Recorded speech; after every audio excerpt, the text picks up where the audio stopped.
It's 30 minutes from game time. The Eagle Sports Crew takes a look at today's game. Let's get the inside scoop on today's Blue Dragon matchup with Glenn Grunwald, Darren Dunn, and Hutch-CC Sports Information Director Steve Carpenter. It's the Papa John's Countdown to Kickoff. Well, hi, everybody, and welcome to another Papa John's Countdown to Kickoff. As we're getting set for the Salt City Bowl, kickoff coming up at 1 o'clock, top half of the hour. I'm Glenn Grunwald, joined by Steve Carpenter, Sports Information Director at Hutchinson Community College, and Darren Dunn, the fine PA announcer, and also on the road color commentator for the Blue Dragons. And here we are, Salt City Bowl number 11. It has been a while since this bowl began, but usually it comes with a pretty good matchup, pretty good game. And I think today the Blue Dragons are very excited to play it. They have some motivation in this one that's going to carry them along today. Yeah, I think you've seen some lopsided victories in these games before, especially when Hutchinson is involved. But, I think this year you've got a pretty quality opponent in Monroe College. Dominique Schaffner is a name that we're going to call a lot today.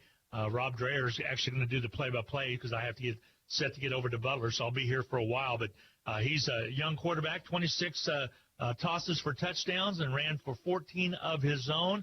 They have a high scoring offense, averaging 52.5 points per ball game. I don't think we matched up against anybody that averaged 52.5 points per ball game this year, to my recollection. Not even close in terms of point production.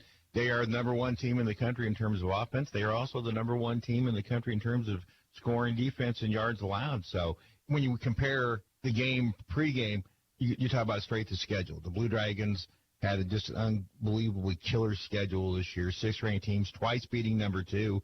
And then you look at Monroe, they play a couple of ranked teams, but the Northeast Conference, really only 3 teams in that conference. They have trouble finding games. They're forced to play some JV games in there. And maybe the stats don't mesh out as exactly what they are on paper. So the numbers are an interesting contrast in this game, Darren. Yeah, they scored 52 or more in 7 games, scored 63 or more in their last 2 games. And I do believe that this could be a quarterback matchup. All year long we've been talking about how good quarterback Mark Wright has been for the Blue Dragons. He's throwing 59%.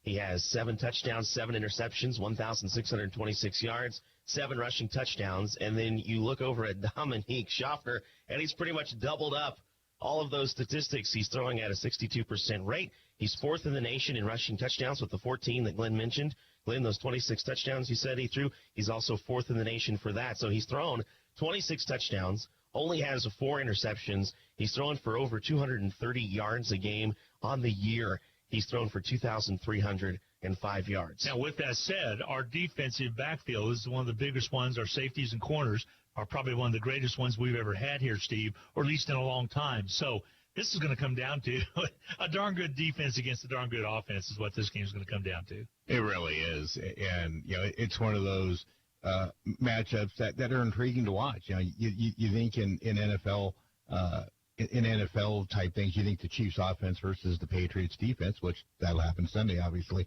So the numbers are intriguing and the matchup's intriguing. You look at the rankings. Monroe was creeping in. I believe they were number 9 when they played Lackawanna earlier. So a quality opponent with quality athletes. And again, Lackawanna, when they came here in 2013, had a similar type deal, and the Blue Dragons dominated them. I don't suspect that's going to be the case today because I think Monroe has a lot more talent on this team than that 2013 Lackawanna team. I think the first thing I look at is the battle of the quarterbacks, like I said. But then secondarily, as Glenn, you mentioned, it's kind of a battle of these defenses because you look across the board, and again, it's the same thing. You look at Hutchinson, all the things the Blue Dragons have been able to do defensively. You say, wow, that's impressive. Oh, this is impressive. And Monroe College is just as impressive and even better in a lot of those categories. Blue Dragons giving up only 14 points a game. Monroe only 11 a game. Blue Dragons giving up less than 100 yards on the ground. Monroe College giving up only 30 yards on the ground. So everything that Hutchinson does well defensively, Monroe College does a little bit better. But you have to remember the Blue Dragons have the Jayhawk Conference Defensive Player of the Year in Latrell Bankston, his 11 sacks, 20 tackles for loss, and his forced fumble. The Blue Dragons have 44 team sacks, which tells me they can probably get to the quarterback Schaffner a little bit easier than the Mustangs, who have 26 team sacks. By way of statistics, it looks like that could happen. Interesting also, they have red zone scores, 37 out of 61 attempts. They were able to put it into the end zone. Of those were touchdowns, were 31 of the 37. So They can score 50% of the time or better when they get inside the red zone, and that's going to be interesting to see what happens. They're certainly their schedule not nearly as tough as the Blue Dragons. You touched upon that a little bit, Steve. Losses to Lackawanna, that was score was 30-17. Another loss to ASA Brooklyn, the Avenger team, 36-34. That was a close ball game there. So really all the other ones, they handled everybody pretty good, including Delaware Valley. Nassau Community College, which sometimes is ranked, that was 57-27. They opened the year against New Jersey Warriors 71-0. Erie Community College, sometimes a tougher team. Their record was 7-2, by the way, 68-6. But I just don't think Monroe has seen the kind of defense that Hutchinson's going to throw up against them today. I might be wrong. I think you're exactly right, Glenn. And this is no bad mark on Monroe. The Blue Dragons simply have a great defense this year. You can go front to back. You can talk about all the great players. I mean, 24 all-conference players all told, and a ton of them were defense. Darren mentioned Latrell Bankston being the player of the year, but you got Kamari Gaines. You have LeVar Gardner. You have Art Green. You have you keep naming players. They're likely going to be on the all-conference teams on one of the three teams. The thing I think about the Blue Dragons today is they're going to be highly motivated. This is a team that were 3 points away from playing 2 days ago in Pittsburgh, and they're highly motivated. They want to make a statement to tell the country that, yeah, we probably should have been playing 2 days ago. Monroe, Glenn mentioned in the red zone, so good. Those marks are good for number 2 in the nation when it comes to red zone scores and number 1 in the nation when it comes to red zone touchdowns. When you look at these teams, it's kind of opposites, right? You have Hutchinson, who runs the ball really well, one of the top teams in the nation, number 3, in fact, in the nation in rushing first downs, number 1 in the nation in rushing touchdowns with 41. But then again, Monroe College giving up only 30 yards a game. You look at Monroe College, a team that is able to pass the ball really well, and the Blue Dragons, maybe that's where they could be a little bit better in that passing defense. So what one team does well, the other team kind of does well defensively to guard it. Some names you're going to hear Rob called today. Dominic Schaffner, I said that as the quarterback. He'll throw the ball. He also will run it. He has actually 493 yards on 86 totes this year. I mentioned that earlier, 14 touchdowns. Clayton Scott, the running back, has 80 attempts with 525 yards. He averages 61 yards a game. So they're going to run a little bit. They're also going to pass a little bit. Jevin Frett, the leading receiver, with 720 yards, 33 catches. Also, Lucas Nunez will be one of the names that Rob will call out. So they're kind of dual threat with Dominic being the main quarterback, the main name that we will call probably more than likely today. But again, I don't think they've seen a defense like Bankston, Gaines, and others. And I think this Dragon team is going to be ready. From all indications I've gotten from Coach Rhodes, they're ready to play a ball and kind of go out on a winning note. No, like I said a minute ago, motivation, 2 losses, 3 points, all that separated them from playing in the national championship game 2 days ago. Instead of feeling sorry for themselves, they have practiced very well. And I think they're highly motivated to make a statement win today. You talk about those opposites. The Mustangs really good through the air, 3 wide receivers, some of those Glenn just mentioned, 6 touchdowns or more on the season. The Blue Dragons, meanwhile, 3 players with at least 7 rushing touchdowns. The only other team that's playing in a bowl game is Butler, as they're traveling down to take on to NEO, to Miami, Oklahoma, to play in the bowl down there, the Midwest Bowl. So not a lot of teams from the Jayhawk, the great Jayhawk Conference, I have to say, this year. Really surprised me that more teams didn't decide to go bowling. No, it's just simply because there's not that many bowls. There weren't that many bowls. And this is the last year for the Midwest Bowl. Another bowl disappears after this year. They lost the Heart of Texas Bowl. They lost the Valley of the Sun Bowl. There's usually 2 teams that Jayhawk teams went to in previous years. Blue Dragons have been to both. Right now, the lack of bowl games for junior college football teams is alarming. It's alarming, and will it force maybe a playoff system? There is beginning to be a lot of in that action. Now you've got to figure out what's the proper formula. Is it a 4-team playoff? Is it a 6-team, 8-team, 12-team? In terms of financial assistance, how is that done? I said earlier this week on another show that Major League Baseball will offset travel to teams going to the JUCO World Series in Grand Junction. Will the NFL be agreeable to do something like that for junior college teams? Because there are a ton of junior college players now currently in the NFL. 4 doesn't seem like enough. 4 is probably the most practical when you talk about travel and those things. 12 seems like too many. 8 would be the number I think you would like to see. But, again, that's all those other factors on being able to get teams to those destinations if you're going to potentially add on that many extra games. You'd have the room in November to be able to do it, to come out at the same time of the year, because everybody's wrapping up that second weekend in November. You could just about have 2 more games. That would be the 18 format. Well, and you wonder if you get better quality football. I mean, how are teams after a month off? You know, a lot of times you see teams come out a little stagnant in the first quarter because they've been off for almost a month. And we're going to find that out in just a few minutes. Exactly. So, you know, maybe you'll get better quality football. You go to a playoff system. Well, let's take a break, and we'll check with the coach from Monroe as well, as Darren had the opportunity to chat with him. Papa John's Pizza is a sponsor for our countdown to kickoff. Again, Papa John's Pizza, located at 501 East 17th. Give them a call, 665-7272. We'll be back right after this. At Papa John's, we like to say, better sausage, better beef, better bacon, better julienne cut Canadian bacon, better pepperoni. Papa John's. For a limited time, get a medium meats pizza made with 5 premium meats free of artificial flavors or fillers. Or our new barbecue meats pizza made with smoky Southern-style barbecue sauce for only $6.99 each. Better ingredients, better pizza. Papa John's. Prices and participation may vary. Taxes, tip, and delivery fee extra. Welcome back to the Countdown to Kickoff, brought to you by Papa John's. Better ingredients, better pizza. Head coach of the Monroe College Mustangs, Terry Karg, joins us now in his 8th season. Coach, how special is it for this program to be in a bowl game? Oh, it's very special. I mean, our players have worked hard. They've played, with a great effort as well. And, to have the opportunity to finish your season going to a bowl game, it's just a great opportunity. How is travel for this game different from travel throughout the season, and how did that impact your pregame preparations? Well, I don't think it really, affected us, in any way, to this point that wouldn't be positive. A little different for us because we did fly. We left Thursday morning early. We left our campus at about 3 a.m. and we got on a flight out of Newark Airport in New Jersey, and we flew into Chicago, had a short layover there, and then we left Chicago and flew the rest of the way here to Kansas. You have a quarterback with outstanding numbers. Hutchinson has a good quarterback, and you both have solid defenses. Will this be a battle of the quarterbacks or of the defenses? I really think it's just a battle of 2 good football teams when I look at it. We have, a tremendous amount of respect for, Hutchinson Community College. They've had a tremendous season in their own right. I just think when I look at it, it's about 3 phases. It's about, our offense, and our defense and our special teams against, Hutchinson's, offense, defense, and special teams. I think that's really what it's about, in my opinion. When you look at these 2 quarterbacks, do you see similar play between the 2 of them, or are there some differences that we should know about? I think it's very similar.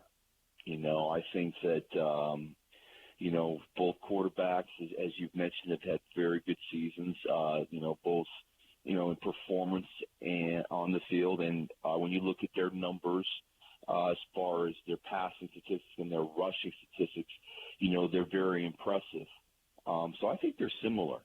When you get quarterbacks that are like that are so similar, does that make it easier in preparation with the scout team? I that's a great question. I think that whenever you have quarterbacks you're preparing for that have the ability to be successful throwing the ball as well as have the ability to run the football and be successful, that's something that's a little bit challenging to prepare for. With the scout team. But, I feel like we've had a good couple weeks of getting ready for this game. And I would imagine that at this point, Hutch feels pretty good about their preparation as well. You mentioned the extra weeks to get prepared, basically a month layover. Do you think these teams are going to come out stagnant, or does that even impact the game? I think that it's just going to play itself out. I mean, as you mentioned, we really haven't played games in, nearly a month. We're both, in the same position. We'll probably, be a bit of feeling of each other out early in the game, but I suspect that it's going to be a good football game from the get-go. Outside of a 3-6 campaign in 2015, you've put together a string of 2 lost seasons. How have you kept that consistency? Well, I think that our coaching staff here has done a good job of recruiting. In that time, since 2015 to where we are now, We've really developed a really positive culture that, fits what we're looking at from a competitive standpoint.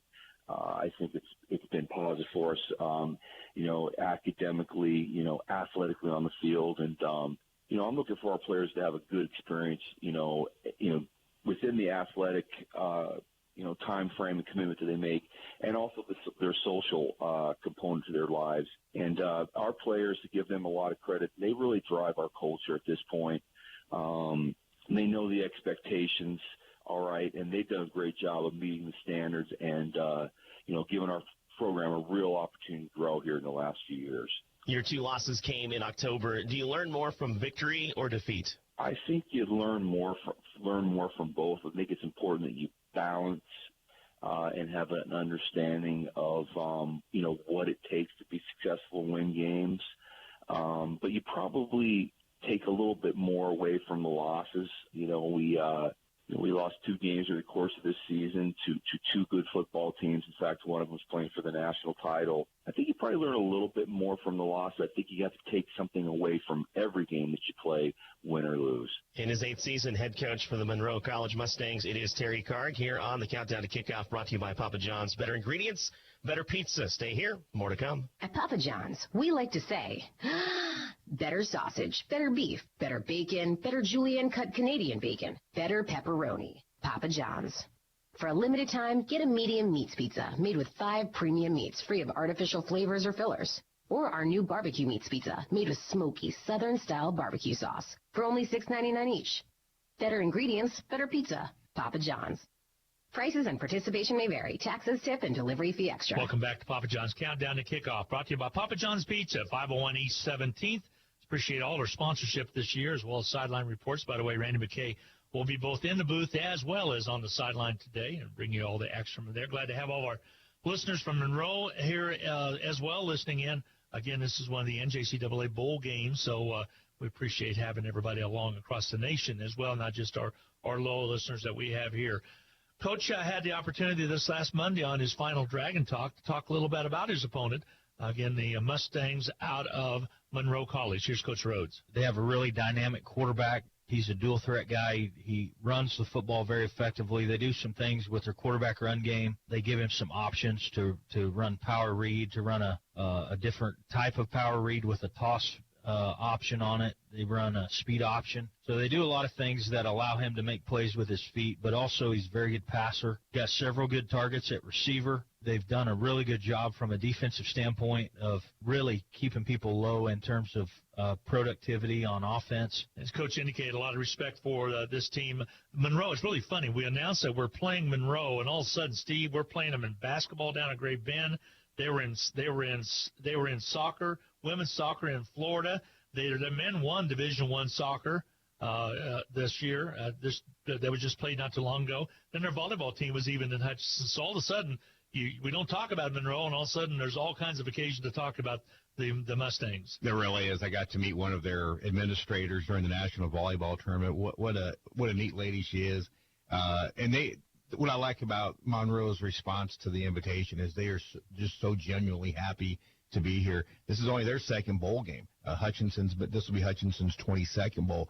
The program itself at Monroe hasn't been around all long. I believe since 2002 was the first year for football at Monroe College. So, tradition obviously on the Blue Dragon side, but Coach Karg is really starting to build something at Monroe, and I just really appreciate their just genuine happiness to be in this bowl game. He's an old quarterback, so I think that makes sense why they average 52.5 points a game, don't you think? If you have a defensive mind, you can still score a lot, but quarterbacks, former quarterbacks that turn into coaches like to throw the football. Yeah, he's been all over, and he's got a quarterback right now that is really slinging it around. It's going to be a great test for the Blue Dragon defense. That's the interesting thing, because a lot of those guys, when they played in that quarterback position, it was a run-heavy game. So a lot of those coaches have kind of had to change and adapt to this pass-heavy game now that's out there, and a lot of them are doing it well. And New Rochelle, New York is about 40 miles directly north of New York City in the state of New York. It is a beautiful community.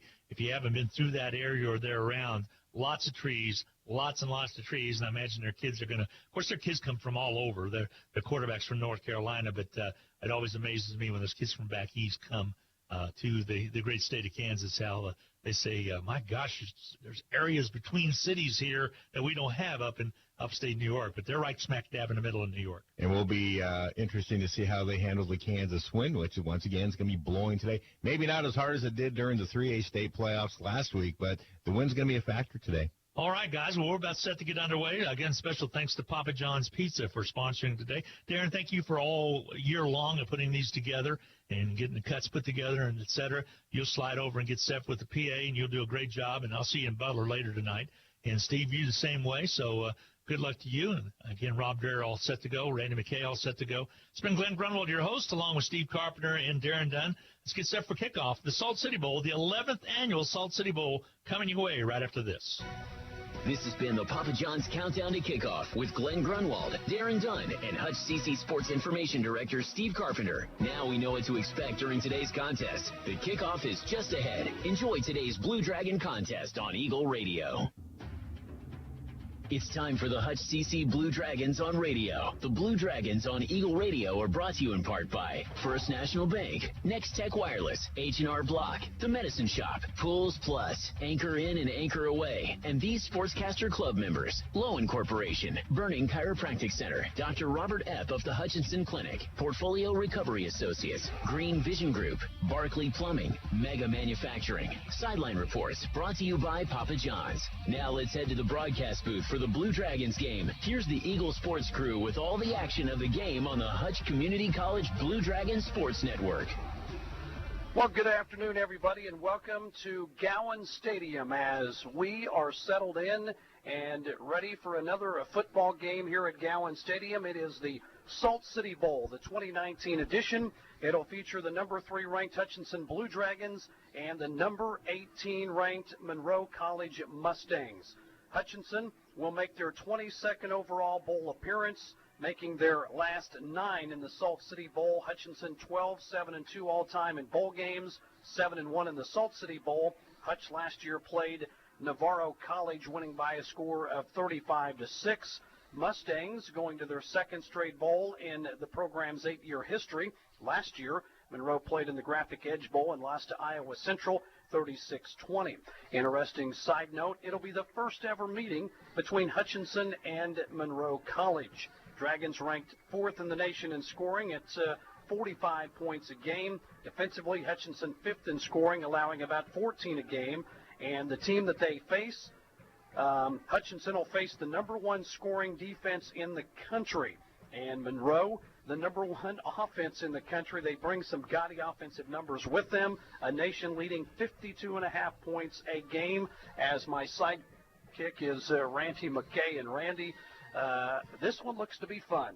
It should be. It should be a great game. Of course, both teams ranked in the top 20. But, you know, it's like, what kind of teams has Monroe played so far? I mean, up in the Northeast, how do we think about Northeast football as being anything spectacular as far as junior college goes?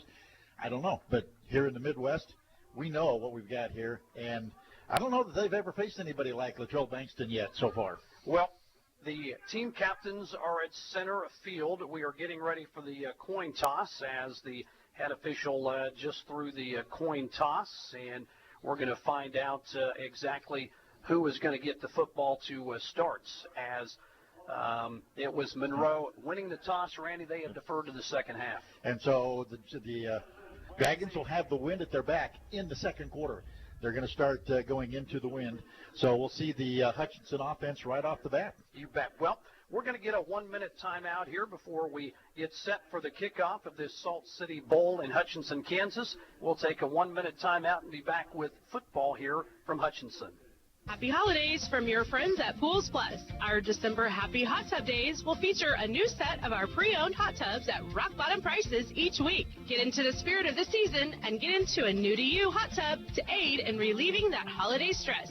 To guarantee pre-Christmas delivery, come see us soon. Don't miss the after-Christmas sale running the final week of 2019. Brand new in-stock American Whirlpool and Vita hot tubs at blowout prices. Shop local, shop Pools Plus, 21 East 1st in downtown Hutchinson.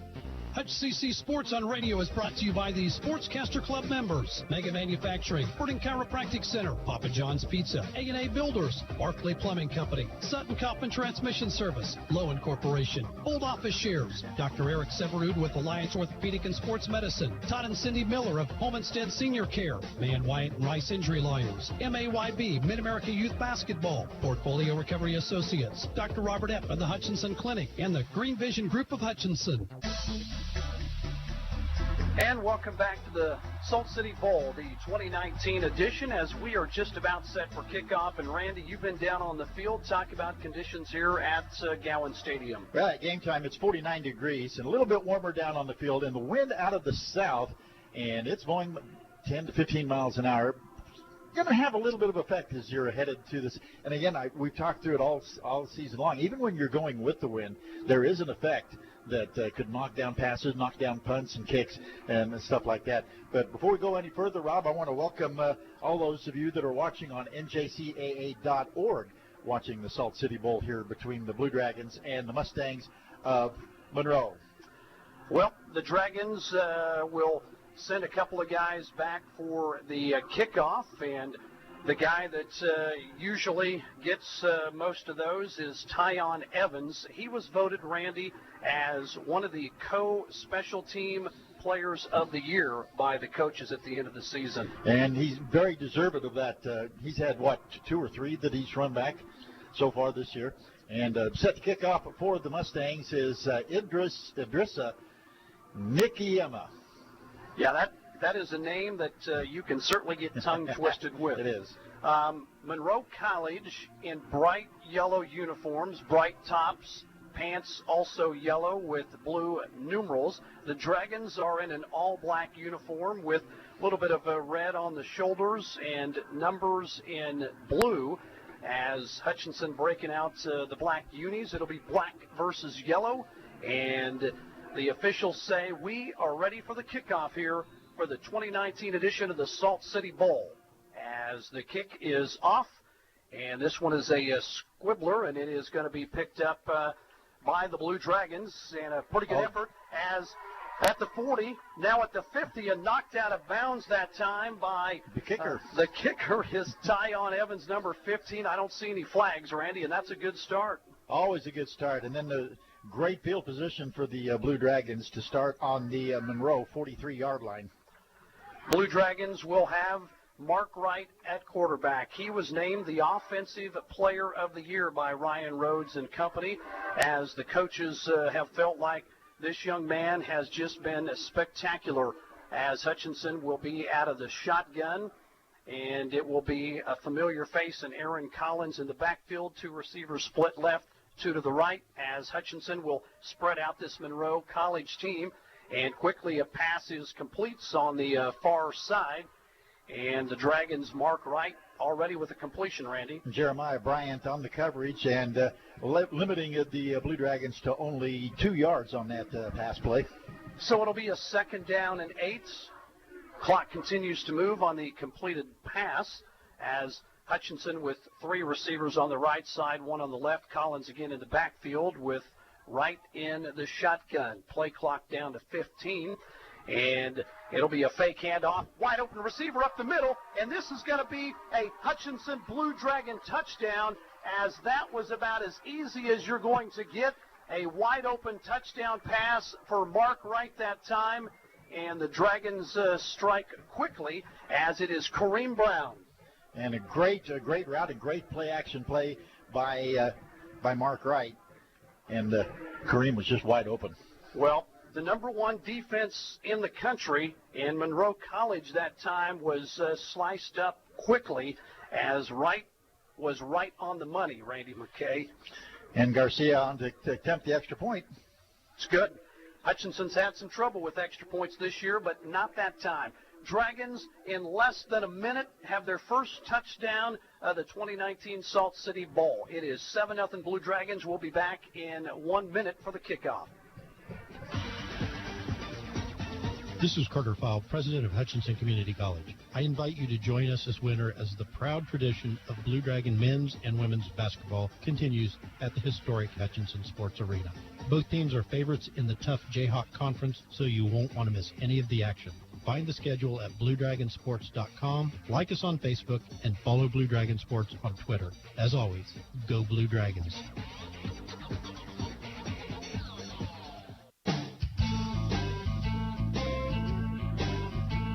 All right, Hutchinson strikes first with a touchdown pass as Mark Wright's hitting Kareem Brown over the middle, Randy McKay, and boy, that was easy. Just wide open, and it was a good pass route and a good pass as well, and a great play action by Wright.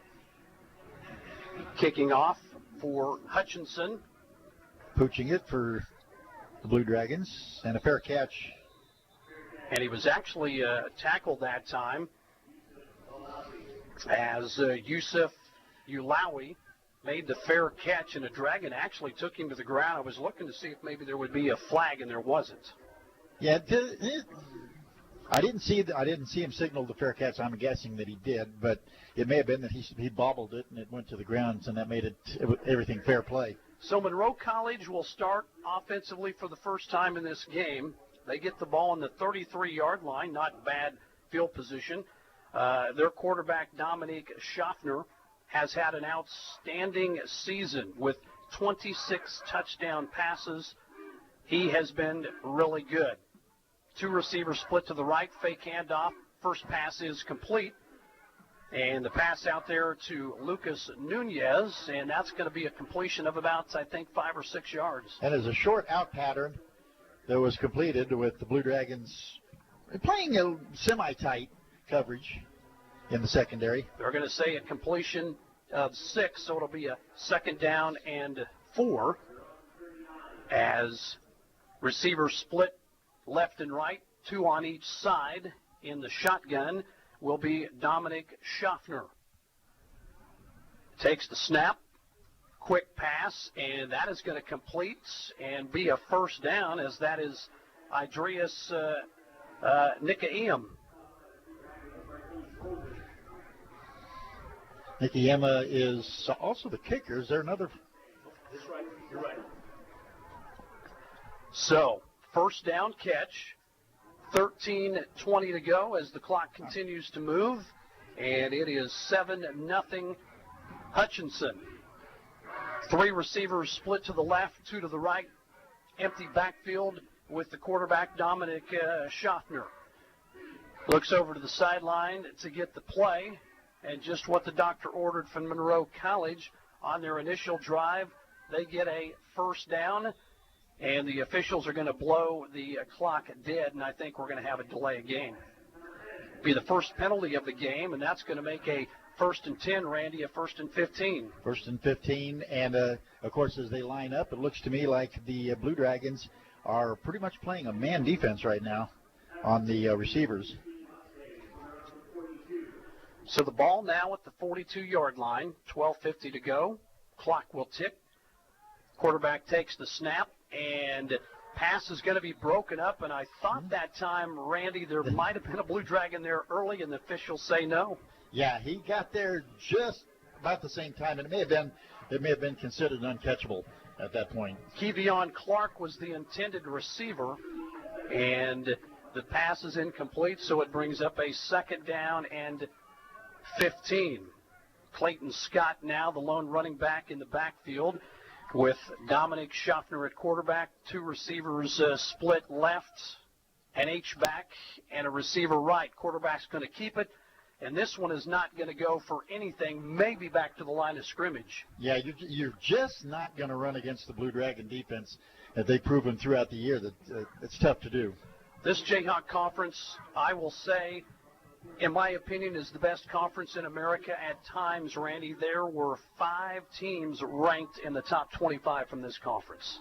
And deservedly so. And like we've talked about, not necessarily on the air or anything like that, the Blue Dragons were 3 points away from playing this past Thursday night. Yep, a game in which Mississippi Gulf Coast appears to have won a national championship with the win over Lackawanna. Snap is complete, and an incredible throw. And a great catch that time by Lucas Nunez. And Marquise Colvin going for the interception, just missed it, and it got past him. And Nunez then with the touchdown catch. Well, on a 3rd and 14, the Dragons even had double coverage over there, and the pass was just simply that good, as there is a Blue Dragon, as you mentioned, down on the sideline. So before we get this extra point, we're going to have to tend to an injured Blue Dragon. It looks to be Katron Allen. That was an unbelievable pass that time. Great pass, great catch. Dominic Schaffner. They had a penalty that put him in a first down and 15. Didn't get much on the first down play after the penalty or on second down. And then on 3rd down and 14, he threads a needle through double coverage with the wind at his back. Always easier to make that throw. And Nicky Emma is going to be attempting the extra point as Katron Allen comes off the field and is on his own. So hopefully it's nothing serious. So the extra point for Monroe College to try to tie this thing up at 7. Good snap, and Nicky Emma threw. Nicky Emma was true, and I tell you what, Monroe College fired up as they have tied this thing up here with 11:56 to go. 7-7 our score. We'll take a 30-second timeout and be back with the kickoff here with the Salt City Bowl. Just as the Hutchinson Blue Dragons athletics are a tradition, so is the Anchor Inn in downtown Hutchinson. Whether you plan lunch or dinner or even take out for home, the Anchor Inn is a great family restaurant that you are sure to enjoy. Order off their great menu or take advantage of the Anchor Inn's awesome buffet. You'll make a great choice either way. The Anchor Inn is also a great spot to meet up with old friends and acquaintances because everyone goes to the Anchor. That's the Anchor Inn at 128 South Main in Hutchinson, proud supporters of Hutchinson Blue Dragon Athletics. Welcome back to the Salt City Bowl. It's 7-7, 11:56 to go here in the first quarter of play. And Monroe College has a very stiff South Kansas wind behind their back as they will kick off. And back for the Blue Dragons will be Tyon Evans. Took it out past the 40 last time. This time, no way. Yep, that went through the end zone. So the Blue Dragons will start out at their own 25-yard line this time. And I think that time Monroe was like, yeah, let's not even give this guy an opportunity, as they will set up shop at the 25-yard line. So with 11:56 to go, both pass plays were, big pass plays against the secondary that resulted in touchdowns, and we haven't proven anything here early in this contest. Pretty good crowd here for the Salt City Bowl on a windy afternoon. But a beautiful day. Really, it's like 50 degrees right now. Mark Wright in the shotgun. He will give the ball this time to the Dragon running back, as that will go for maybe a yard. This Monroe College football team is certainly capable of playing defense, and that was Collins with the 1-yard gain. Tavion Cummings with the tackle for the Mustangs. 3 receivers to the left, 1 to the right. Collins, the lone running back in the backfield. Put a receiver in motion. Clock down to 15. Wright looks to throw. Pass over, wide open. Beautiful pass. Collins wide open behind the defense, and he's going to take it in.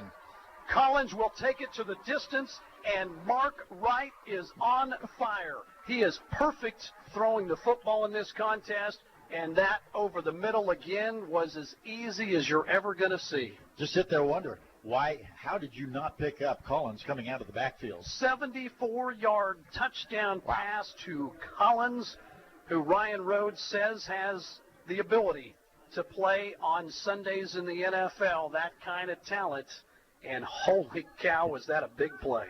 And maybe that's the thing that Collins needed to get himself started. He's been starting the last few games slowly.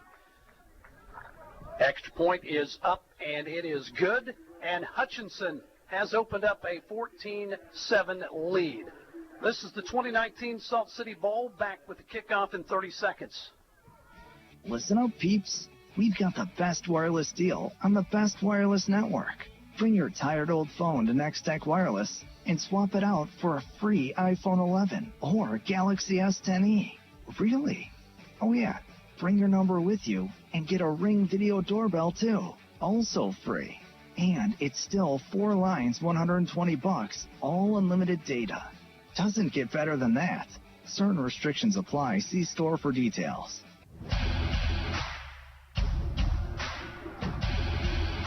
Hutchinson off to a 14-7 lead as the Dragons with 117 total yards of offense to 72 for Monroe. As the kickoff is set to come, and another pooch kick. They will call for a fair catch, Randy, and the Dragons with the wind at their back are going to be, I think, content just to do it that way. I tend to wonder why, because he still had plenty of time to even start running, but yet they still call a fair catch, and I guess it's risking any turnover. Isaiah McNeil, number 34, with the fair catch. So Monroe College will send their offense back out onto the field, and boy, did they have success in their first drive after picking up a first down. They got a long touchdown pass as one of the Dragon defenders fell down, and that made it at that time 7-7. 2 receivers are split to the right, 1 to the left. I don't think they like the way things were setting up. And before the timeout is called, another delay. But then again, we know what happened last time after a delay of game call. That's exactly right. So the only 2 penalties in this football game have been called against Monroe College, as now it'll be a first down and 15. Snap given to the running back, and he is absolutely bulldozed over. He barely got the ball. He barely got the ball, and that is Kobe Phillips, who went nowhere. Dragon defense. And Matthews in there tight for right there on the play is for the Blue Dragons. Rodney Matthews, one of the defensive tackles, along with Bankston. Matthews very strong, big time in the weight room. Dragons will substitute 3 new defensive players. Ryan Rhodes has so much depth on this defense, as it'll be an empty backfield. 3 receivers to the right, 1 to the left.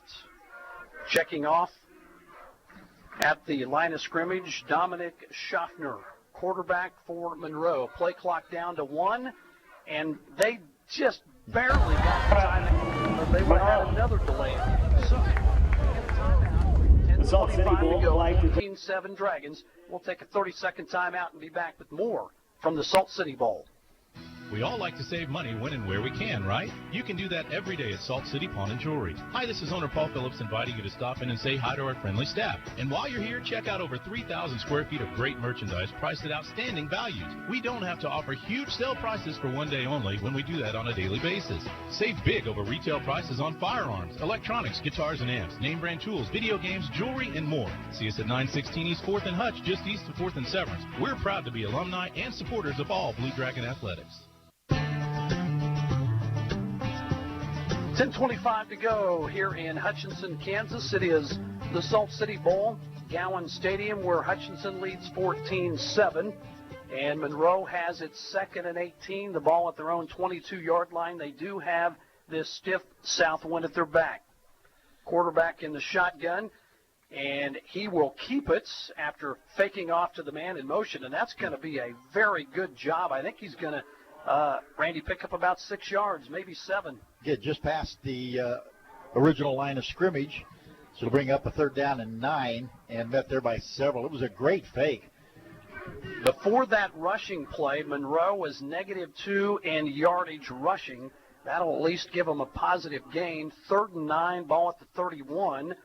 In the backfield, Clayton Scott as Dominic Schaffner in the shotgun. 3 receivers to the right. They'll put 1 in motion, and that's Lucas Nunez. Quarterback has time, and pressure came, and he had no chance. And ball was tipped before it got to the line of scrimmage, so an incomplete pass. And it was probably a good thing it was incomplete pass and it tipped it to the line of scrimmage, because Art Green was beating down on it, and he had 6 in his eyes already. So a punting situation coming up as Mitchell Tinsley will be back for the Blue Dragons. Wind at their back. probably going to have some success here as Tinsley will set up at about the 30-yard line. Punt coming from the 31, and holy cow. Plenty of time for Tinsley. He will not call for a fair catch, and right now he has He's nowhere going the wrong to go. direction. Yeah, he was needed to go south. He was going north. I think they're going to mark it down at about the 22-yard line. So the Blue Dragons will set up shop here with 9:30 to go in the first quarter. They lead 14-7. But it was a good job by the Blue Dragon defense to hold and not let them get another score. Number 3, Hutch. Number 18, Monroe. Dragons making their 22nd overall bowl appearance. The last 9 in the Salt City Bowl. They're 12-7-2. Last year they beat Navarro College 35-6. The Mustangs making their second straight bowl appearance, and last year losing to Iowa Central. And of course, the Blue Dragons have played. This is the 11th Salt City Bowl. They played in all of them but 2 so far. Mark Wright, the quarterback, and 2 receivers split to the left, 1 to the right. Ball placed at the 22-yard line. They'll put a receiver in motion as the quarterback Wright will hand the ball off. And I think that's going to be Tyon Evans, who will go for about 3 yards. And met there by the whole front line of the Monroe Mustangs. Tyon didn't handle that handoff very well. He was bobbling it as he got to the line of scrimmage. Well, the Dragons playing a defense that was number 1 in the country, and they've had no trouble scoring in this one. And it's been the Mark Wright show as he is 3 for 3, 117 yards, 2 touchdowns, wants to throw it here. And he's got a receiver that makes a nice catch just shy of the first down. And that's going to be a throw out there to Cortez Braham. Emmanuel Hatechi. That's a mouthful. Yeah, that one is good. He was on the coverage for the Mustangs and brought him down immediately after the catch. 3rd down 1, ball at the 31-yard line, as Wright for the Dragons will be in the shotgun. See if the quarterback keeps here. He hands off. Easy first down and more, and then some. Runs into the official, and that is a nice run out there by Tyon Evans. No flags are down, and that'll be a Dragon first down. And he was knocked out of bounds by Api Hatechi. I got it there, Api Hatechi. Boy, the official kind of shielded the defender, and he also got in way of the running back that time, Tyon Evans, who is having himself quite a game. Of course, Collins started at running back, caught that long touchdown pass, as the Dragons will let the quarterback Wright keep it. Holy cow, is he good in the open field, and Wright is going to have an easy first down on the run-pass option. Another 13 yards for Wright on the ground. Well, Wright is a dual-threat quarterback. His numbers on the season have been gaudy as the Dragons are quickly to the line of scrimmage. Clock down to 23. Wright will give the ball to Tyon Evans again. And I tell you, the Dragon offensive line is blowing a huge hole in that defensive front from Monroe. That's a gain of 7. Heath Stephen the second on the tackle for the Mustangs after that 7-yard gain. Dragons lead it 14-7. When you run it, the clock moves. 7:34 to go here in the first quarter of this Salt City Bowl. Appreciate you being along here locally as well as on NJCAA.org. Wright wants to throw and fooled nobody as he was sacked and brought down for a huge loss on 2nd down. That was that Heath Stephen the second making the play behind line of scrimmage. Very good play that time as the Dragons will bring Collins into the game in the backfield. As now you're looking at a 3rd down and 12. Trips to the right, single receiver to the left, Collins the lone running back. Play clock down to 14. Wright surveys the defense, takes his time, and wants to throw it under pressure, and that ball almost picked off that time. It was deflected in the air, Randy. Tim Donahue, the linebacker who knocked it down, actually knocked it up and just about recovered to make the interception then, too. So Hutchinson's Ryan Rhodes here with the wind in his face, I assume is going to run the punting team out there, and that's what it looks like. That'll be Nolan Arrington to punt the football, as Monroe will run a player off the sideline back deep to return. He will set up at about the 10-yard line. Good snap. Arrington punt is going to bounce at about the 12-yard line, then will be down, I think, at about the 15, Randy. That would be correct. So the ball bounced. The rugby-style kick that Arrington uses a lot, generally you'll get the bounce the other way, but this time it did make a backwards bounce in favor for the Mustangs. So 1st and 10 at the 15 for the Mustangs. 162 yards of offense for Hutchinson, 78 for Monroe.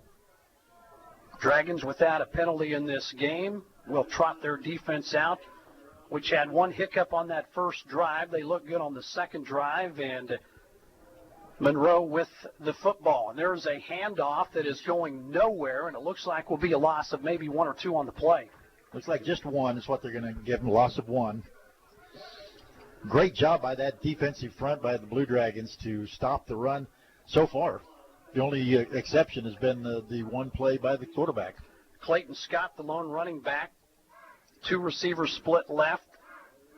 Got an H-back on the right side and a single receiver as well. 2nd and 11, 6 minutes to go. Play clock down to 14. They've had some trouble getting the play off. Already 2 delay of game penalties. They had to call timeout or they would have had a third. Shotgun snap, ball complete, and a nice gain there of maybe 6 or 7 yards.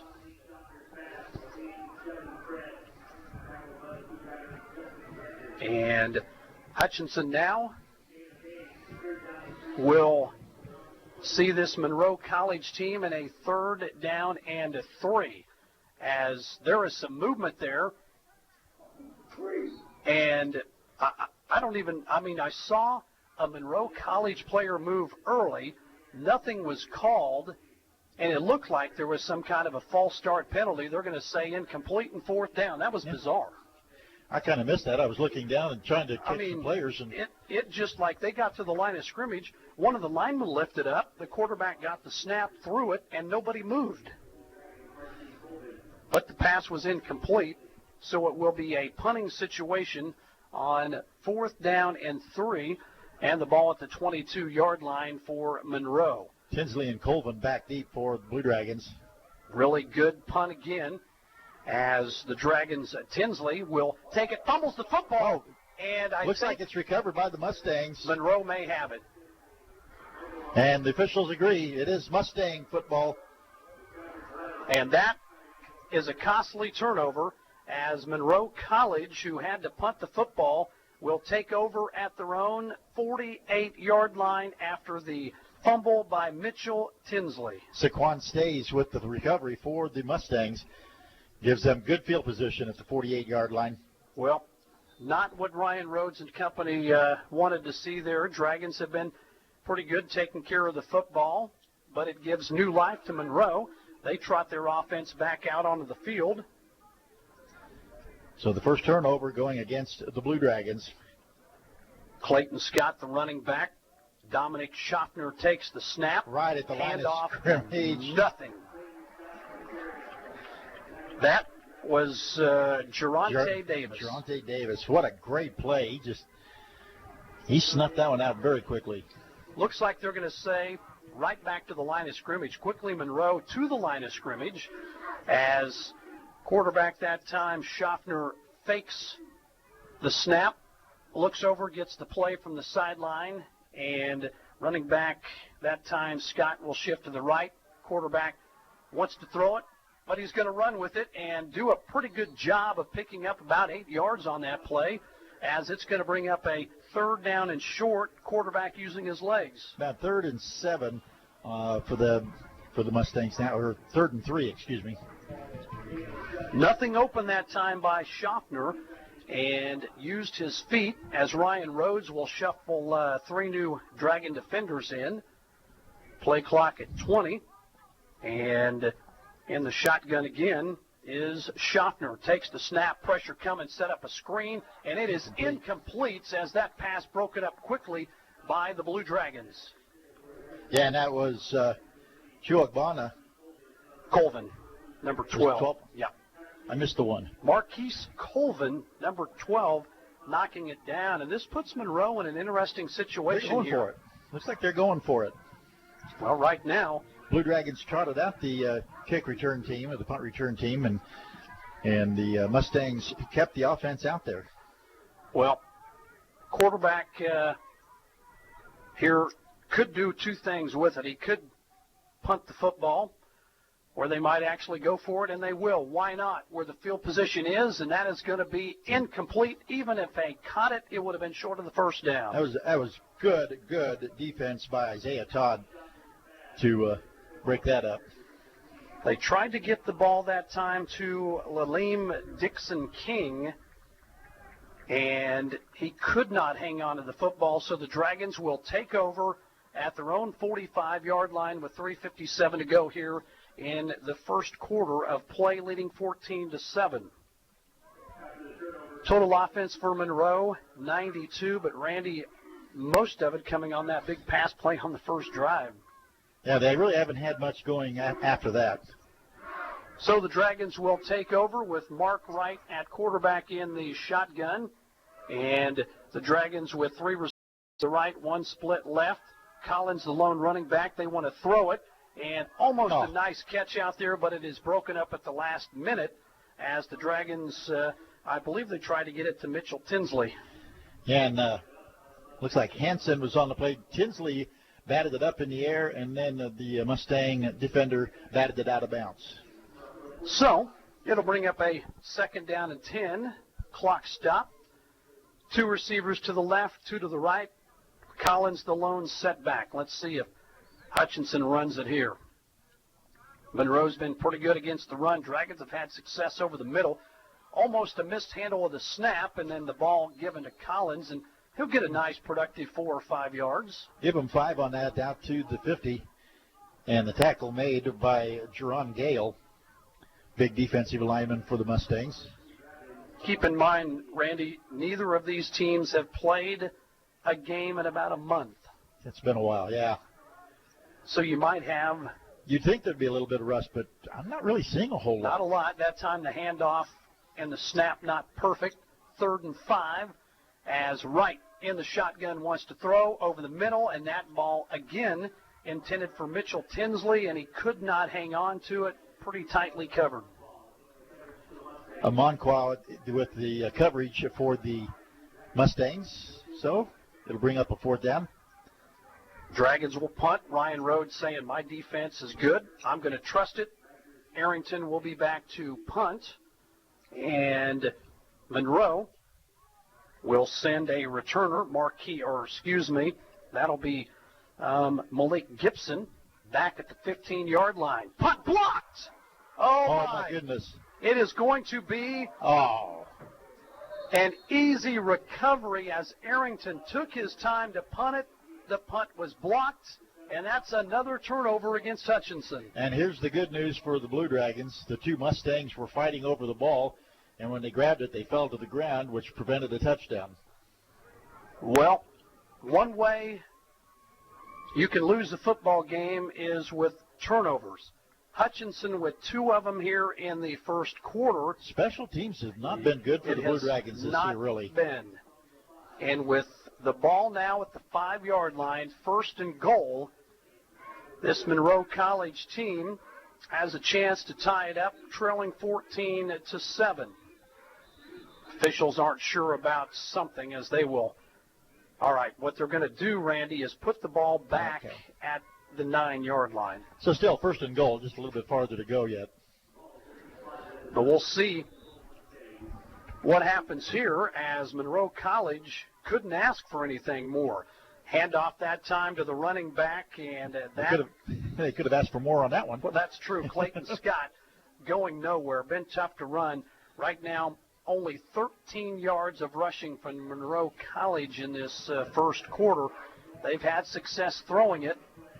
Dragons right now saying, we would love to hold this team to a field goal. Maybe Harris on the stop for the Blue Dragons out of his linebacker position. So Dominic Schaffner, who is 4 of 9 for 79 yards and a touchdown, that long completion of 57 yards in the first part of this game, has an open receiver, and oh my goodness, that thing was knocked away, almost intercepted, but they're going to say incomplete in the back of the end zone. Yeah, the Blue Dragons knocked it out of the receiver's hands, and then there was another Blue Dragon on the ground trying to catch it. Just didn't quite get it done. So 3rd and goal. Tried to get the football squeezed into Jevin Frett. And I believe that was Isaiah Todd on the coverage. So, 3rd down, 9. Empty backfield, 3 receivers to the left, 2 to the right. Quarterback in the shotgun is going to throw this to the back corner of the end zone. Too much. Great coverage there by Hutchinson. And it appears the defense has held, as I think Monroe will trot out the field goal unit. For those of you that watch the Blue Dragons throughout the year, well, you know that defense is stout. And that's exactly what you would expect from the Blue Dragon defense right there, is a great stop. So after a block punt by Arrington that set Monroe College up at the 9-yard line, they go nowhere, and on 4th down and 9 at the 9-yard line will attempt a field goal with 2:23 to go. Snap down, kick up, and the kick is good. 14-10 our score here in the first quarter with 2:19 to play. It's been a good one. We'll take a 30-second timeout and be back with the kickoff here from the Salt City Bowl in Hutchinson, Kansas. Hi, Brian Bobo, General Manager of Midwest Ford. It's Christmas time and year-end closeout, so come out and take advantage of these closeout models like a 2019 Ford F-150 XLT Crew Cab 4x4 was $48,340, sale price $36,340. That's $12,000 off MSRP. Or how about a 2019 Ford Edge SEL was $38,555, sale price $31,555, and 0% for 60 months. So hurry out for best selection. Come see us at 1100 East 30th or online at MidwestSuperstore.com. Back at the Salt City Bowl, Gowans Stadium, Monroe College, after the blocked punt and turnover, turned that into 3 points as they trail the Blue Dragons now 14-10. A couple of mistakes here for Hutchinson, and the Dragons now with some work to do as they are waiting for Evans to run out on the field, Randy. I was like, we don't have anybody back there, so Dion Evans scampers back, and what was he thinking? Kick off. Win at their back, you would think that probably not going to get an opportunity here as the ball falls off the tee. They will so you give them 2 chances to kick the ball, and then if after the second one it still blocks or blows off the tee, then you have someone hold it. Of course, you could also have them hold it right now if you wanted to. Well, one thing about Kansas for our listeners in New York, we have our fair share of wind here, to say the least. I think we have their fair share, too. We have theirs and ours. As a stiff south breeze, 20-plus, kickoff down. This is going to go into the end zone, and no way will they return this. He thought about it, and then he faked it. Now we got a little tussle going on at the 20-yard line between Hutchinson and Monroe, and that was number 28, the running back for Monroe, Clayton Scott. He had some words to say for a Blue Dragon. No foul, no penalty, and Hutchinson will set up shop here at the 25-yard line where they lead 14-10. And I believe that was J.J. Richardson for the Blue Dragons. So Aaron Collins back in at running back. Quarterback for Hutchinson is Mark Wright. Dragons with 2 receivers to the left. H-back on the left side, a single receiver right. Wright wants to throw, and he is pounded as Mark Wright taking some shots here early. That does not make Ryan Rhodes and company happy. His quarterback's getting hit too many times. And Justin Gardner, the intended receiver, but I think he ran a wrong pattern. Connor Lears, the center for the Blue Dragons, was named the Offensive Lineman of the Year, graded out higher than any Blue Dragon lineman in almost every football game they've played this year. He has been a stalwart at center. But there's been pressure by this Monroe College defense. They are number one in the country, and they have been pretty sound at times. Hutch clinging to a 14-10 lead. Right. Hands off to Collins, and Collins is going to go nowhere. Going to lose a couple. Yeah, penetration again. Met behind the line of scrimmage by Colby Ortiz. Keep in mind that both touchdown passes that Wright has thrown here in the first quarter have gone against this stiff breeze, but this is asking a lot here. 3rd down 12, ball at the 23-yard line. Trips to the left, lone receiver to the left. And with Mark Wright at the quarterback, not necessarily a passing situation. He may start out as being a passing situation, but Wright has the ability to get loose. Play clock down to 6. Plenty of time. And Wright can't find anybody. Looks to run. Nope. Throws. Got a receiver. And it is going to be a first down catch. Mark Wright doing that on his own, buying time with his legs, and a throw to Trey Petway. Amon Kwa is the defender for the Mustangs. That is one thing that Mark Wright can do for you. He is able to buy time and still able to run as he was rolling to his right. 1st and 10, down to 1:10 in the first quarter. Collins still the running back, Wright in the shotgun. Fakes the handoff, another completion. That's an easy one. Quick one out to Tinsley. Tinsley doing a good job here in this game, as that is his second catch. And what it does is it makes it a 2nd down and short. We'll call it 2nd and 4. Ball at the 47-yard line of Monroe. Quarterback tries to get the defense to jump off sides. They don't. Defense in a 4-3 defense. And quarterback Wright will check the play. Pressure coming again. He was popped. But I think the Dragons might. Nope, incomplete. They're going to call it incomplete pass. At first, we thought it was a catch and a drop, and right now, I'm telling you, Hutchinson very fortunate there that wasn't their 3rd turnover of the game. Yeah, Rob. Mark Wright was hit from behind by Heath Stephen II. He never saw him coming in. This defense from Monroe has hit Wright way too many times, and they are getting pressure on this Dragon offensive line. 3rd down, 4 to go. Showing blitz is Monroe. Wright sees it. He's going to check off the play. Collins, the lone running back. He is to the right of the quarterback. Trips left. Ryan Rhodes says, I want a timeout. I don't like this, and we'll get it. The play clock was running down. It was almost down to 0 when Rhodes called the timeout. So we'll take it. We'll be back with 30 seconds. Hutchinson leads 14-10 in the Salt City Bowl. We're in the first quarter, back in half a minute. It's football season, when the weather is warm one day and cold the next. Stay ahead of cold and flu season by drinking plenty of liquids, getting enough rest, and keeping your hands sanitized. Come see the friendly folks at Ashcraft Pharmacy, your locally owned Health Mart pharmacy, for over-the-counter medications to help alleviate symptoms. And if you need a prescription, we offer free mail-out, free delivery, or call ahead for our handy curbside service. Go Dragons! From Ashcraft Pharmacy in the Hart Shopping Center, South Hutchinson, and Health Mart, caring for you and about you.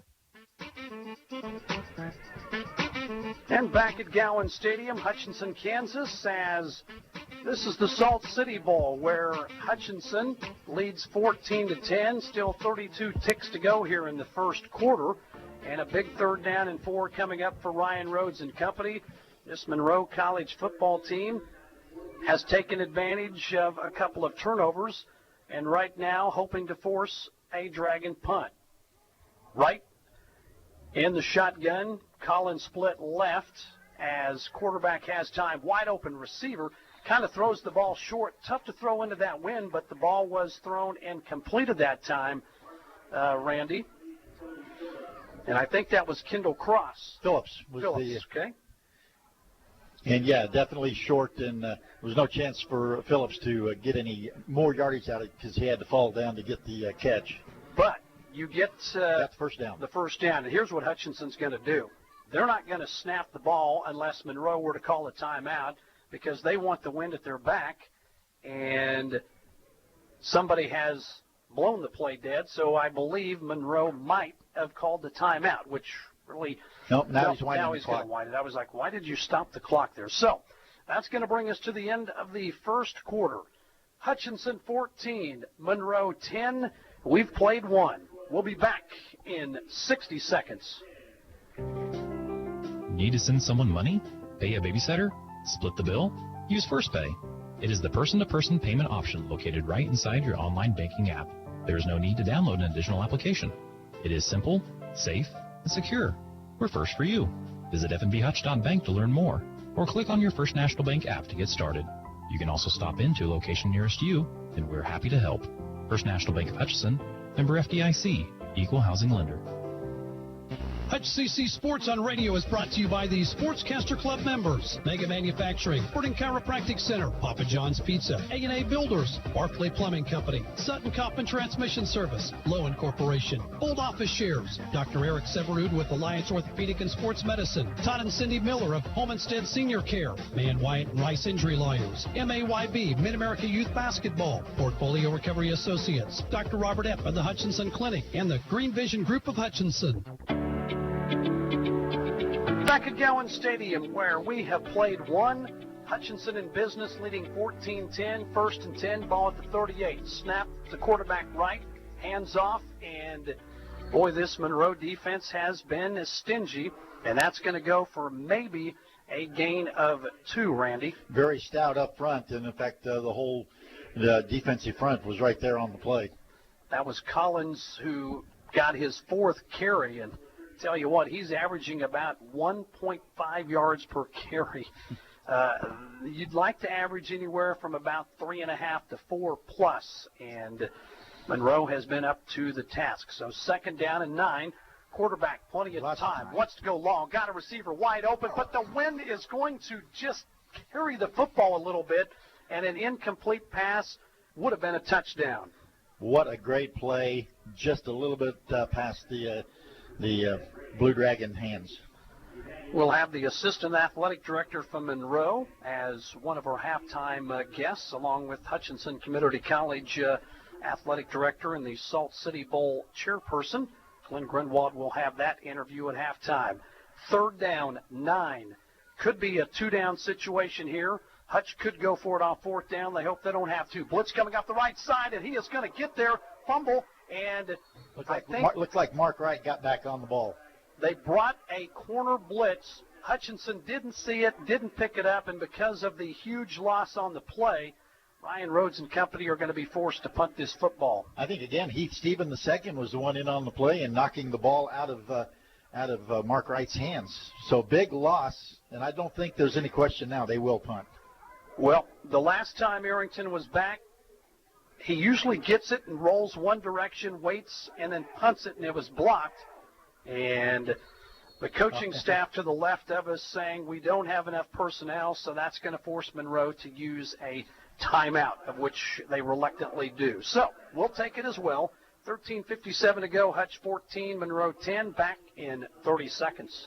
When you're looking for jewelry that's one of a kind, remember Amelia Bedelias, filled with thousands of beads and stones. And with my passion for design, I can create something that's perfect for you. Amelia Bedelias, 115.5 South Main Street in downtown Hutchinson. Go Blue Dragon. This is Kelly, owner of Brick House Boutique. Stay warm and look fabulous at the same time with comfy, trendy, and affordable clothing. You'll also appreciate the personal attention that you'll always get when you shop at Brick House Boutique. Big city chic in a downtown boutique at 117 South Main in Hutchinson. Well, good reason, Randy McKay, that Monroe called a timeout. Yeah, it looked like they only had like 6 players on the field waiting for the punt. They had 2 to burn. Now they're down to just 1 timeout left. But, yeah, if you don't have the situation like you need it, use the timeout. As Arrington is back, and he will punt the football from about the 38. They're going to punt wide open. This is wide open. And I think the Dragons are going to get an easy first down as the ball is out and thrown to the tight end for Hutchinson.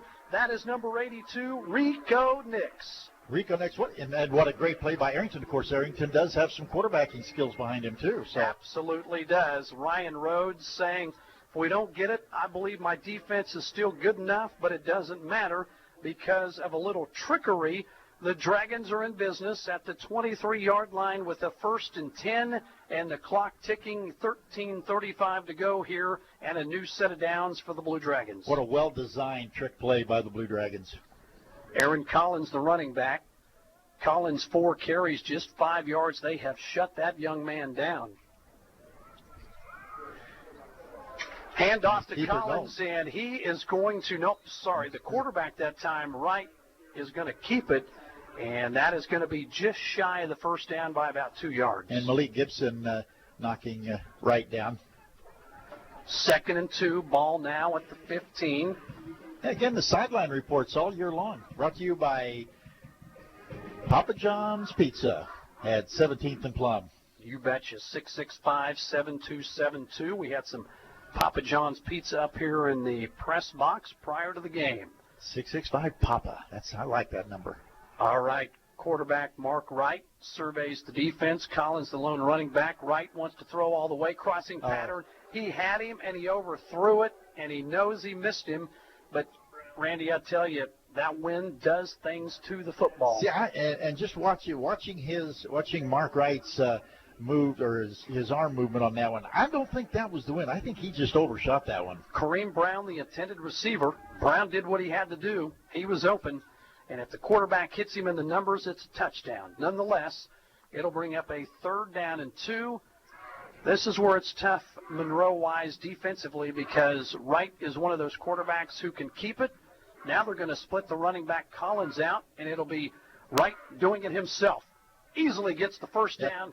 Offensive line getting good push led by Connor Lears, the center. They run right behind him, and that's a 1st and goal. Goal-to-goal situation now for the Blue Dragons at the 8-yard line. 8-yard line. So if they got it?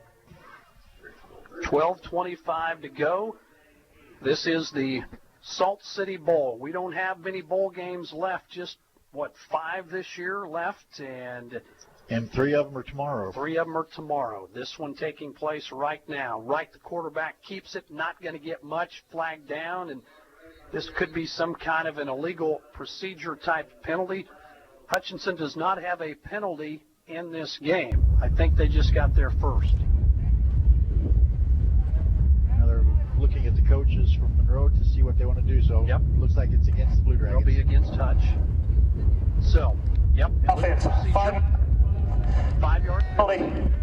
Step. And so instead of a first down at the 8-yard line, I believe now it'll be a first down at the 13. 1st and goal from the 13.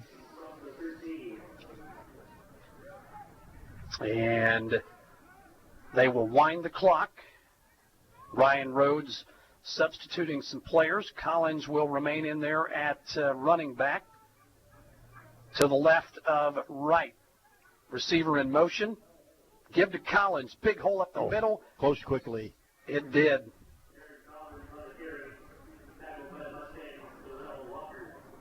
And the tackle, Zarrell Walker. Number Great 20. play, just jumping over and just swiping the feet out from underneath Collins. One of the linebackers who got some penetration and just got him by the shoestrings. That's all it takes, though, so it'll be a 2nd down now, and the ball at about the 12. Wright looks to the sideline. Collins still the lone running back. Dragons with a tight end and a slot back. Quarterback's going to fake pressure. There is a flag down on the far side of the field. Nice play by Wright. Yep. Tried to thread the needle that time to Collins. Incomplete. He's slow to get up. Looks like offsides against the Mustangs. Offsides. Deep. Offside penalty. 2. Lined up in the neutral zone. 5-yard penalty. 2nd down. So that will force Ryan Rhodes to bring in Tyon Evans, who really has been pretty good. He has 3 rushes for 34 yards and averaging 11 yards a pop. That penalty negated the penalty against Hutchinson earlier, so now it's a 2nd down and 6. The ball placed at the 6-yard line. This has not been easy for the Hutchinson offense here since those first 2 quick touchdowns. Wright gives off. Evans inside the 5. He reaches out, not quite. Wasn't going to go down, and I think he's going to be down at about the 1-yard line. And that was Zarrell Walker again with the tackle for the Mustangs. Tyon Evans, 4 carries, and he has really got it done. Quickly to the line of scrimmage, right, high snap, able to bring it in. He'll keep it, and he's not going to be able to get into the end zone as he will be stopped at about the 1-yard line, and Ryan Rhodes now with the decision. Heath Stephen II with the tackle again for the Mustangs. And you can see that it looks like they're going to bring in the jumbo package because 4 new players for Hutchinson coming in look like they do not weigh less than 300 pounds. That's putting it mildly.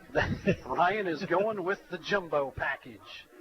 4th down, they're going to say a loss on the play of 1, so a 4th and 2. 4th and goal from the 2. See what Ryan Rhodes draws up now. Quarterback under center. And a handoff Evans is going to be into the end easily zone, yeah.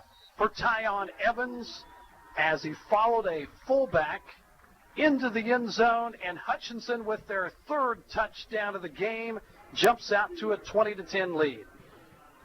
So with 9:43 left to go, and that was just a great, well-executed play, and having a fullback in there to lead the way is always helpful, especially when fullback is like, not even a good word. It's because like dinosaurs, yeah. extinct. 57, Sebastian Garcia will line up. Extra point up. It is good. And the Dragons lead 21-10. 9:43 to go here in the 2nd quarter. We are broadcasting live from Gowans Stadium at the Salt City Bowl. We'll be back for the kickoff in 30 seconds. Welcome to the Hutchinson Medicine Shop. With the emergence of big business, not only in pharmacy, but all industries, the Medicine Shop is proud to be a thriving local business in Hutchinson. We're so thankful to our customers in Hutchinson, Reno County, and Central Kansas for your support. In turn, we're proud to be a major sponsor of the Hutch High Salthawks, as well as other area high schools, the Blue Dragons, Chiefs, Royals, Jayhawks, and Wildcats. You support us, and the Hutchinson Medicine Shop supports local sports. Back at Gowans Stadium, where the Dragons use a 17-play drive for 75 yards, used up 7:36 off the clock. Randy, that was the longest of the season. Most plays in for a touchdown. That is fantastic, and there was just great ball control by the Blue Dragons. So Hutchinson now, with the wind at their back, will kick off, and the ball blows off the tee. Music cranking here at Gowans Stadium. Monroe College in bright yellow uniforms with blue numbers. Hutchinson in all black with a little red trim. Blue numbers, and they place the ball at the 25-yard line. Sebastian will tee it up, and I doubt there's a return on this. This ball is going to sail out of the end zone. Doesn't even hit until after the end zone. Ball bounced about 2 feet behind the end zone. No return on that. And the Hutchinson defense will go back to work. Monroe College, just 92 yards of offense, 242 for Hutchinson. The Dragons, though, with a couple of turnovers that have, I think, really kept Monroe into this game here in this first half. That's right. And, of course, we were talking about the wind, how much of a factor it is. I was watching them warm up, and Garcia was kicking field goals from outside of 50 yards with the wind. So you bet. Good point. Dominic Schaffner, the quarterback. And I believe this is going to be a false start penalty on Monroe. 3 penalties for 15 yards up to this point. This Dragon defense is good enough. And Practice of the offense, number 78, 5-yard penalty. First 15 and puts you behind the 8 ball just like that. Quarterback Schaffner, 4 of 11, 70 yards passing and a touchdown. That long touchdown pass of 57 yards. Receiver in motion. Quarterback wants to throw, set up a screen, and that is going to be sniffed at beautifully by the Dragons.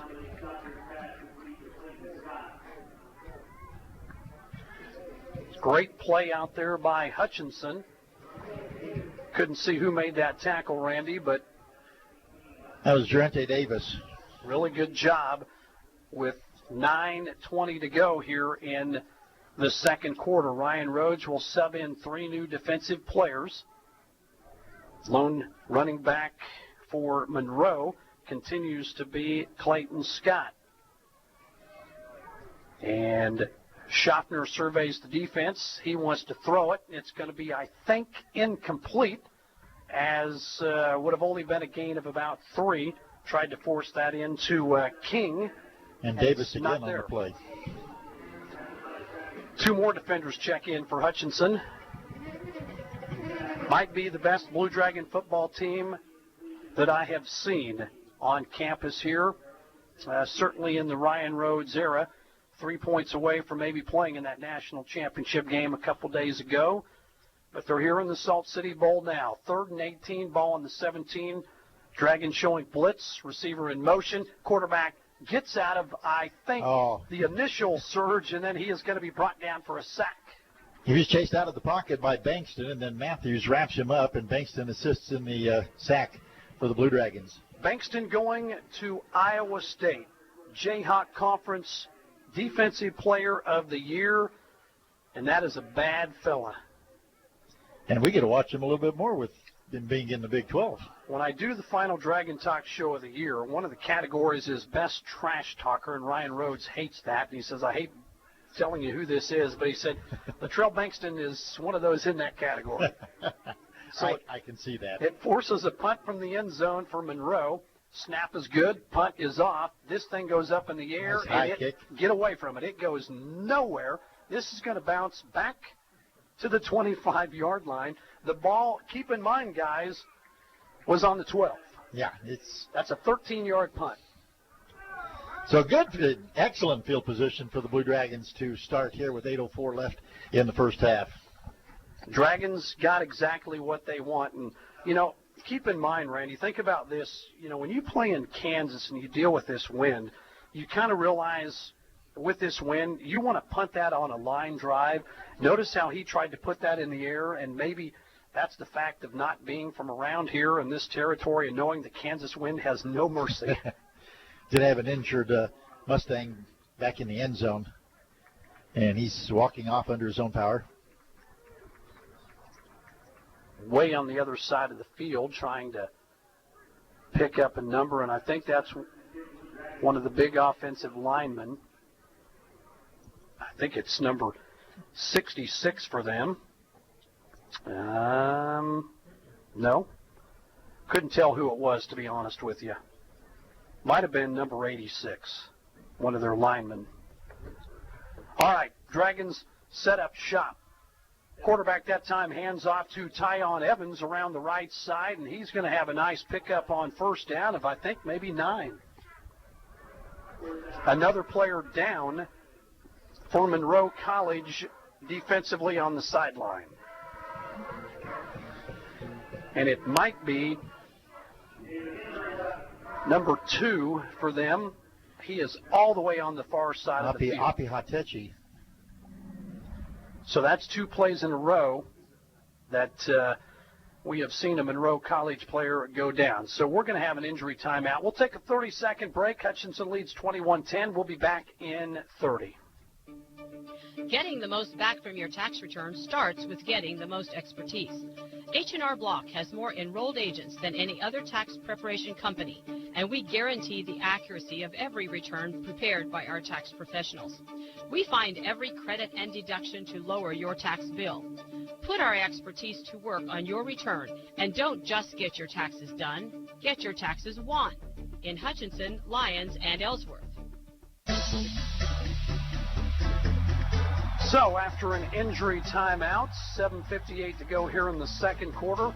Hutchinson leading 21-10, and they have the football as the Blue Dragons will be 1st and 10. They did get the first down, Randy, on that last play. I knew it was close.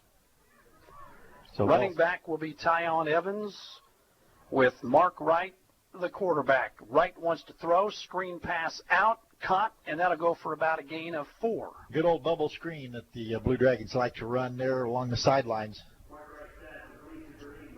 And Brown with the catch. Kareem Brown getting about 3 yards. They'll say 2nd down and 7. Generally not a big yardage play, but it's just something to give defenses to think about. Clock ticks. That's exactly what Ryan Rhodes and company want. Receiver in motion, and they'll give it to the receiver in motion who's going to go around the right side and pick up about 3 or 4. I believe that's Kareem Brown again, picking up another positive yardage. It was Kareem Brown. So it'll bring up a 3rd down and 4. Depending on what happens here, the Dragons could go for it on 4th down. Hutchinson, 257 yards of offense to 84 for Monroe in the first half. And it continues to be Tyon Evans at running back with Wright, the quarterback, in a tight bunch formation. Wright wants to throw. He's got a receiver, and it is dropped in the corner of the end zone, as that was a really good throw to Trey Petway. And he just kind of acted a little bit not too nonchalantly on that reception. I think he could have had it if he really wanted to, and he did. It looked like he was going to get at least 1 foot in bounds as well. Well, the Dragons elect to send out the field goal unit, which I don't blame them here. On a 4th down and 4, ball placed at the 8-yard line. This is nothing much more than an extra point. The ball is placed on the right hash mark.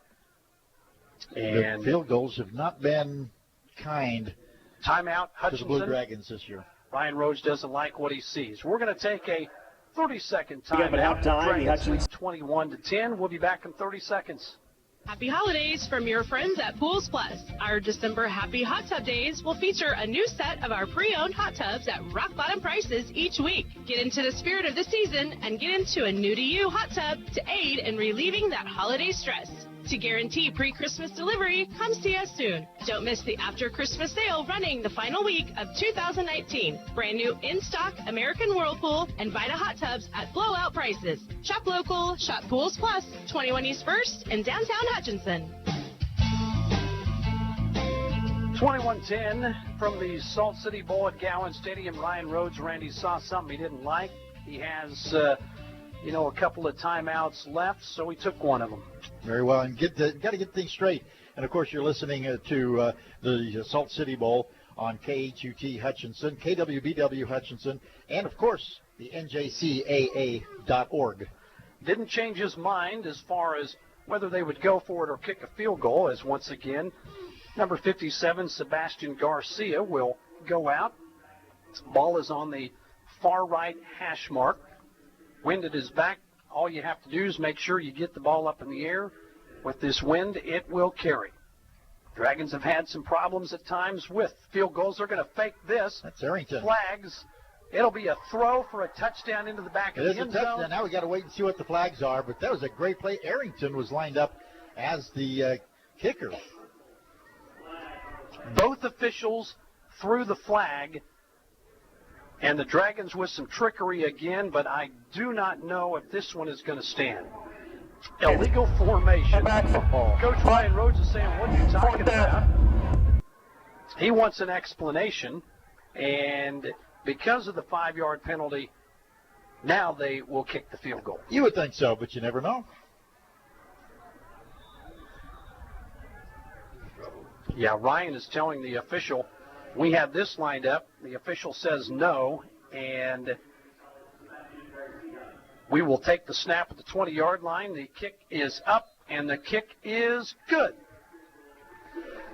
Field goal up and good makes the score 24-10 with 6:18 to go here in the second quarter of play from the Salt City Bowl in Hutchinson, Kansas. We'll take a 30-second timeout and be back for the kickoff after this.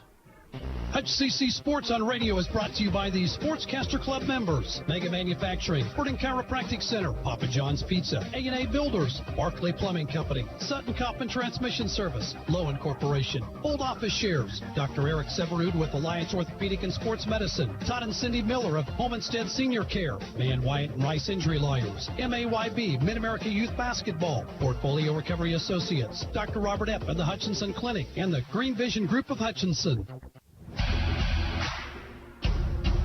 30-yard field goal is up and good. Randy McKay to extend the lead as we get set for another kickoff. 24-10 is what the score is, and Sebastian Garcia. One score from the Big 12, which a lot of people actually, I think they're calling it the Big 12 championship game. Baylor and OU, they are all knotted up at 13 apiece right now. Very good. Kickoff is pounded with this wind. It will go into the end zone, and that will be a touchback as they will bring the ball out to the 25-yard line with Monroe College taking over offensively. They desperately need something here as they trail 24-10. It has been all Hutchinson recently, 260 yards to 84. Yeah, Monroe's looking for definitely something positive here this go, even if it's just a field goal, but they need to get some points if they want to consider themselves in this game. All right, Monroe College running back again is Clayton Scott. Bad snap. Hutchinson tries to fall on the football. Still loose. And I don't know who's got it. I think the head official is saying that it is Monroe football. Yep, they're going to get it.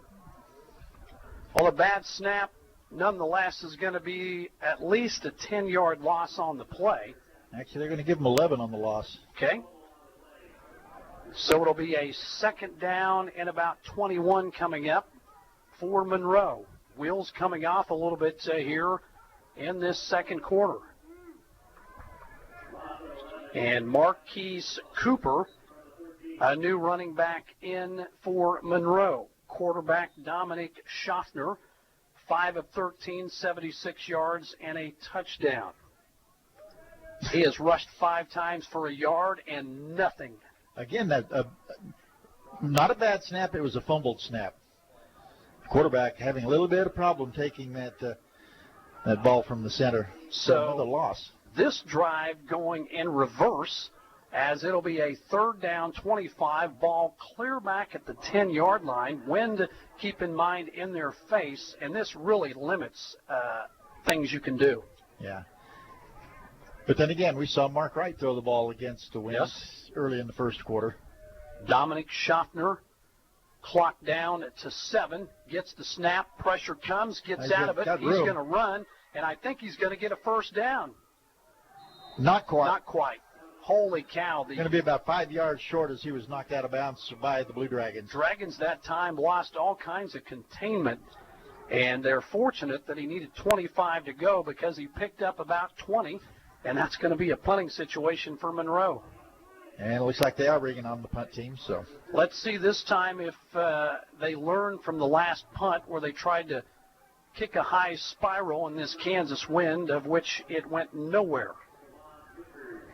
I think the Kansas wind is what determines whether or not you're going to do the rugby-style kick or a conventional football kick.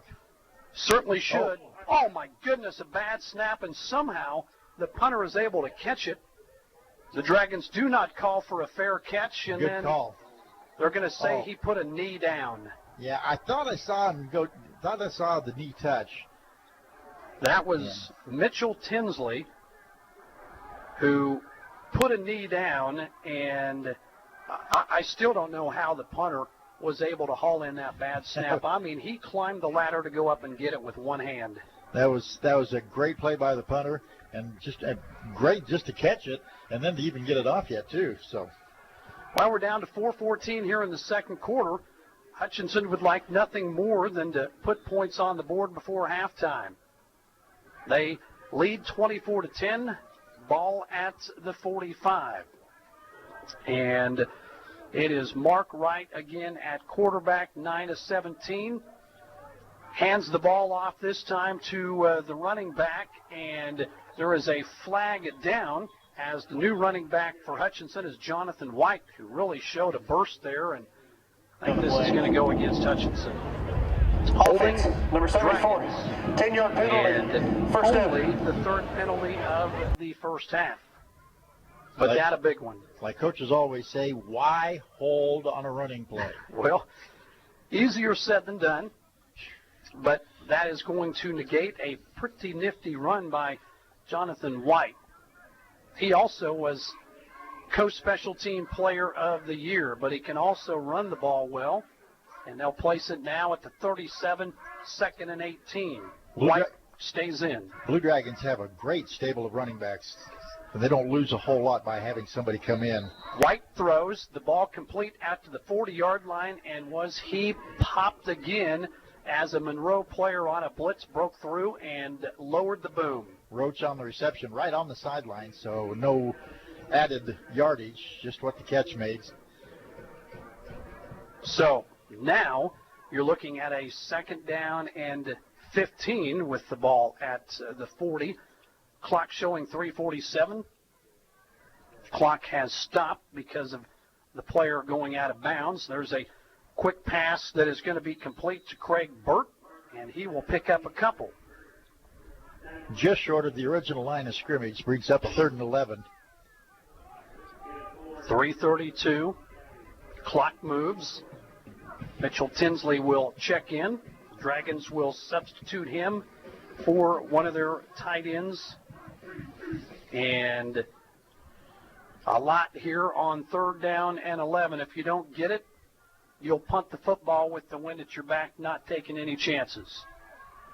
Receiver in motion, clock down to 5, and we have another penalty and a false start on the Blue Dragons. This drive is not going well. Offense, number 72, 5-yard penalty, 3rd down. So, Eric Harris, one of the tackles, will go back into the game. They substitute an offensive lineman. I heard the O-line coach saying go. He was not happy with one of his big boys up front. Well, the procedure penalty was called on Stevie Young, the right tackle. Scoreboard says 4th and 16. That is not right. It's 3rd and 16. Ball at the 39, and a 4-man rush. Right eludes one, eludes another, and will lower his shoulder and pick up about maybe 12. Going to be just short of about 3 yards of the first down as the tackle was being made by Charles Umankwa. Well, like I told you, Randy, Ryan Rhodes is going to play it close to the vest here, and he'll put the punting unit out there unless you fake one here. But, boy, the Dragons have had some luck with trickery today. Ball at the 48, a couple yards shy, and they do fake it. And a first down for the Blue Dragons. Ryan Rhodes has just pulled out everything out of the hat of tricks. And the snap going to the up man, one of the up blockers, going directly to him, and he gets, 6-7 yards on that play. He gets enough for the first down, and that was Jonathan White. So, clock will start moving again, 2:10 to go. Dragons have a timeout. What you want to do here is not let your opponent have the football before the half ends, leading 24-10. If you can add to the total from a Hutchinson perspective, you're thrilled. Monroe needs a stop. Handoff to White. Breaks a tackle, breaks another, and down to the 25-yard line. He's running with a burst. Good, strong running by Jonathan White. He was tackled by Jeremiah Bryant. Tell you what, he's running harder than any Blue Dragon running back up to this point. And that's a 1st and 10 with the ball placed at the 26. Wright, the quarterback in the shotgun. White, again, the running back, gives to White. Huge hole up the middle, and he'll plow forward for about 4 or 5. Leading the way on the tackle, Colby Ortiz. Big defensive lineman for the Mustangs. Gain of 4, 2nd and 6. Clock down to 1:20. 4th carry for Jonathan Wright. Dragons in this game have rushed for over 100 yards in the first half, 109 to be exact. Dragons 2 receivers to the right, and a tight end and a slot back to the left. Receiver in motion and a timeout. Ryan Rhodes, they didn't like what was going on. So we'll get a timeout. 24-10, minute 2 to go. We'll take a 30-second timeout and be back with more from Gowans Stadium after this. This is Carter File, president of Hutchinson Community College. I invite you to join us this winter as the proud tradition of Blue Dragon men's and women's basketball continues at the historic Hutchinson Sports Arena. Both teams are favorites in the tough Jayhawk Conference, so you won't want to miss any of the action. Find the schedule at BlueDragonSports.com, like us on Facebook, and follow Blue Dragon Sports on Twitter. As always, go Blue Dragons.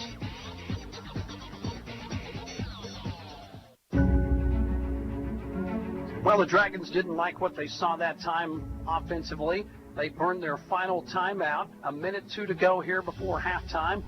Hutchinson leads 24-10, Randy, and they would love nothing more than to get a score here before halftime. And, of course, got in this position by a trick play, which, you know, after seeing the Blue Dragons a good portion of this season, I don't think I've seen this many trick plays from the Blue Dragons as I have in this one game. That's exactly right. Collins, the lone back. Receiver in motion. Handoff to right. Wants to throw. Has time. Receiver over the middle. Way over. Overthrew a receiver that was open, but he had pressure coming up the middle. Kareem Brown was wide open at the back of the end zone, and Mark Wright's thinking, how did I let that one get away from me? Like the design of the play, Hutchinson being aggressive, and it brings up a 3rd down and 6. You're in a situation here, wind at your back. If you don't get it here, you can try to get a field goal. Might look for Mark Wright to just keep it, or a quarterback draw. Certainly capable of doing that. Dragons want to throw it, though. Quarterback rolls out. He's got time, and he's got some running room. He's going to have the first down and more as the clock will stop because of the first down with 49 seconds to go. Mark Wright, he can do it with his legs, and he did it there. Wasn't quite a quarterback draw, but it was Wright with his legs getting the first down for the Blue Dragons. 8th carry, over 30 yards, rushing quickly to the line of scrimmage. Collins, the lone running back. 2 receivers left, 2 right. Clock down to 32, right to throw. Corner of the end zone, and the ball knocked down. As Hutchinson wanting a pass interference call, they are not going to get it, and I believe they tried to get it to Petway. And, again, Mark Wright was knocked down. But clock stops because of the incompletion, which not bad at all. 2nd down and 10, ball at the 12. Trips to the left. Wide receiver to the right. Collins, the lone, set back. Play clock to 15. See what Wright wants to do here. Blitz coming by Monroe. And knocked down at the line of scrimmage. A great play by number 48 for Monroe College, Jamel Reyes.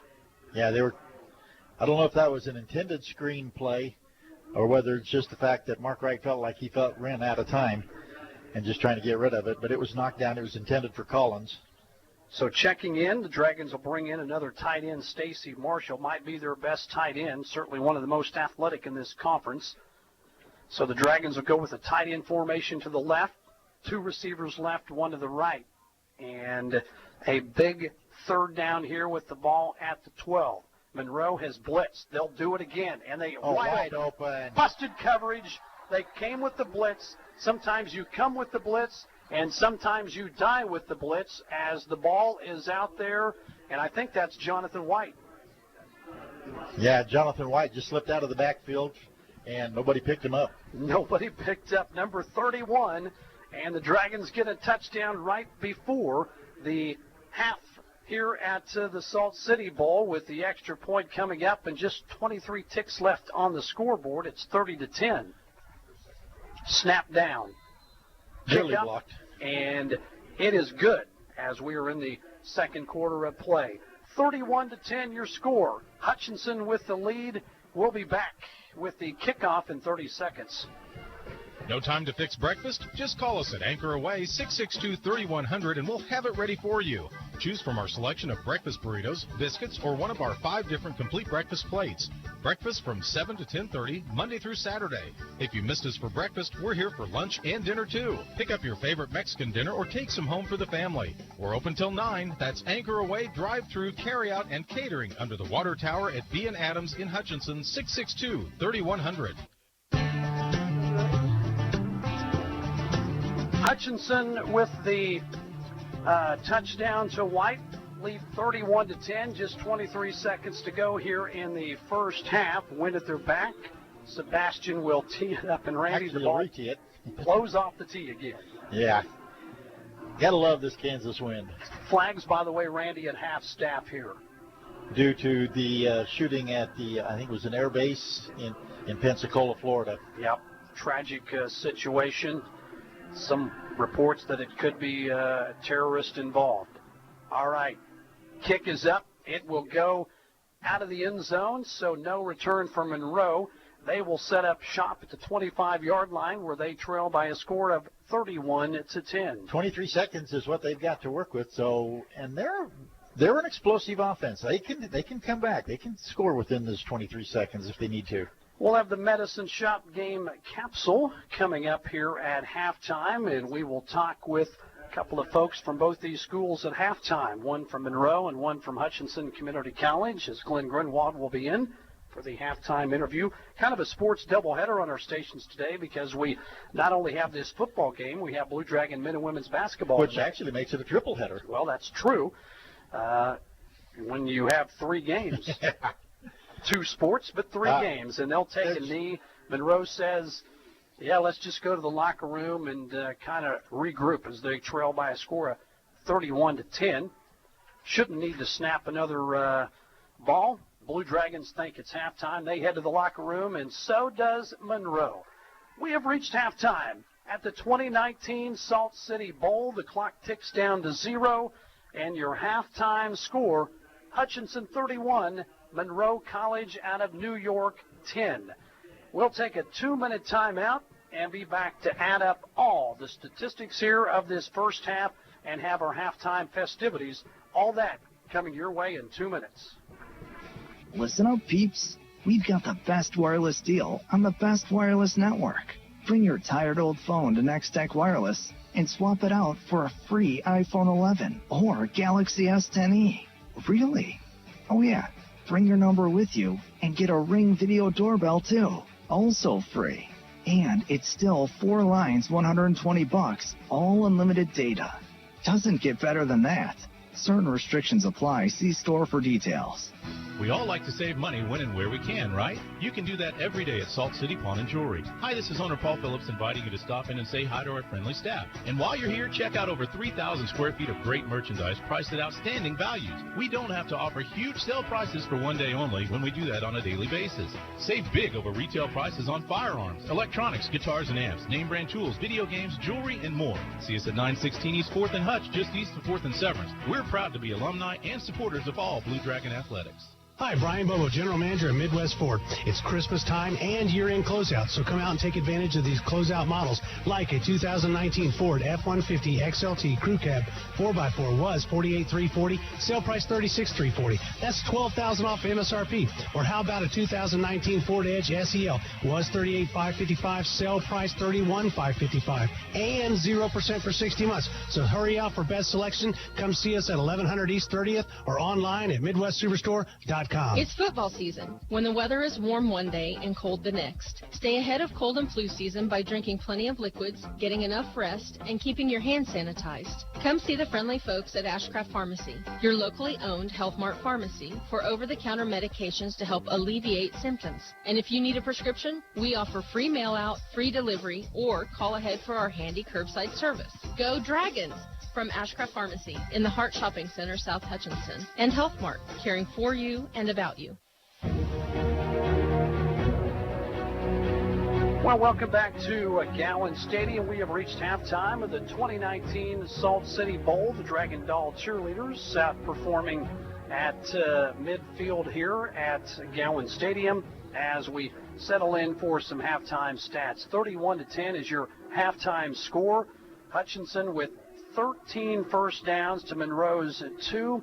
Dragons have rushed for 123 yards, Monroe 11.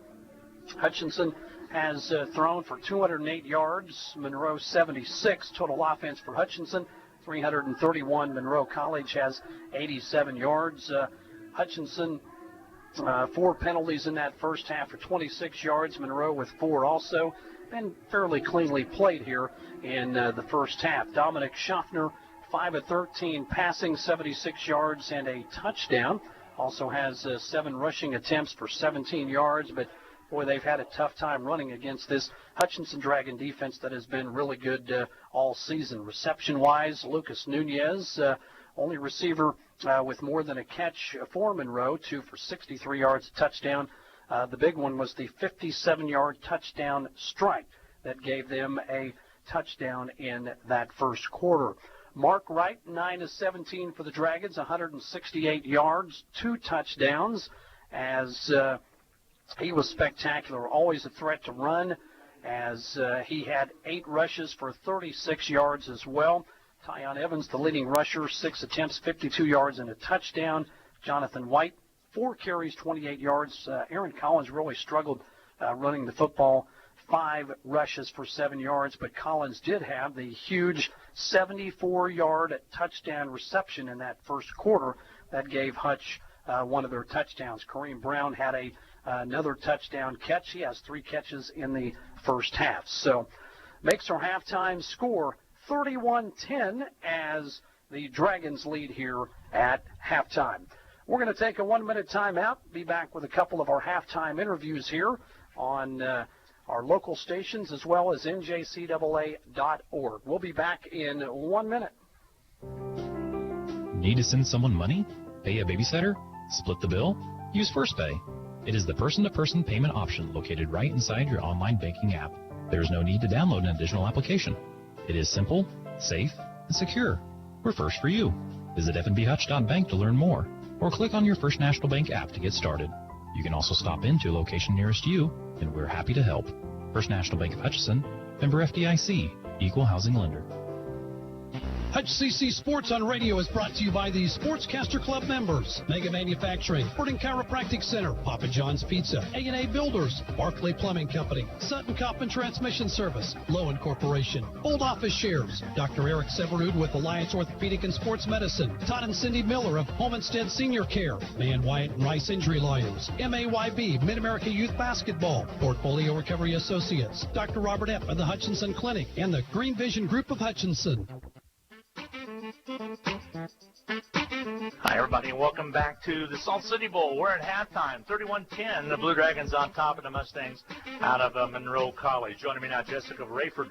She is the associate director of athletics, also director of sports medicine. Good afternoon to you. Good afternoon. You usually need to be down in the field, don't you? I do, That's what I was wondering. Yes. So glad to have you in Hutchinson and have Monroe here. It was really funny after we announced that we were going to play Monroe College.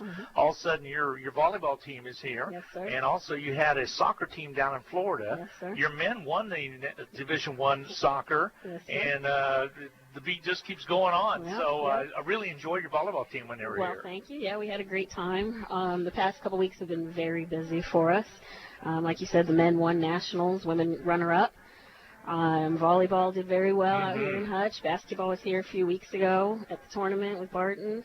And here we are for the Salt Bowl. Exactly. Yeah. I jokingly said, boy, they must have some kind of a travel budget because that's a lot of kids to get all over the country. And I know also you have been active in national tournaments as well. And so how long have you been at Monroe? I've been at Monroe 10 years. I started as the head athletic trainer and developed the sports medicine program at the college.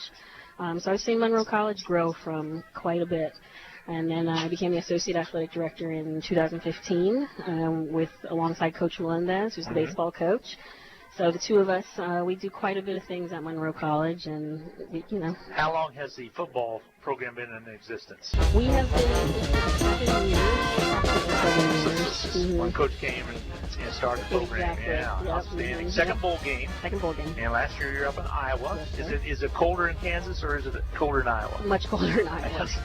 It is. Tell us about New Rochelle, New York. A lot of folks, I thought it was farther up into the middle of the state, but you're saying it's south. Yeah, we're south. We're about 15 miles from New York City, and actually Monroe College, we have 2 campuses. Okay. So we have one campus in the Bronx, so we're right in New York City, and actually that campus we have NJCAA Division III sports. 3 sports, right. Division 3 sports. So I was wondering about that, which campus has what. So we're the Express in the Bronx, and 15 miles north we have our Division I team there. Yeah, so very urban campus. We have about 1,000 students in dormitory.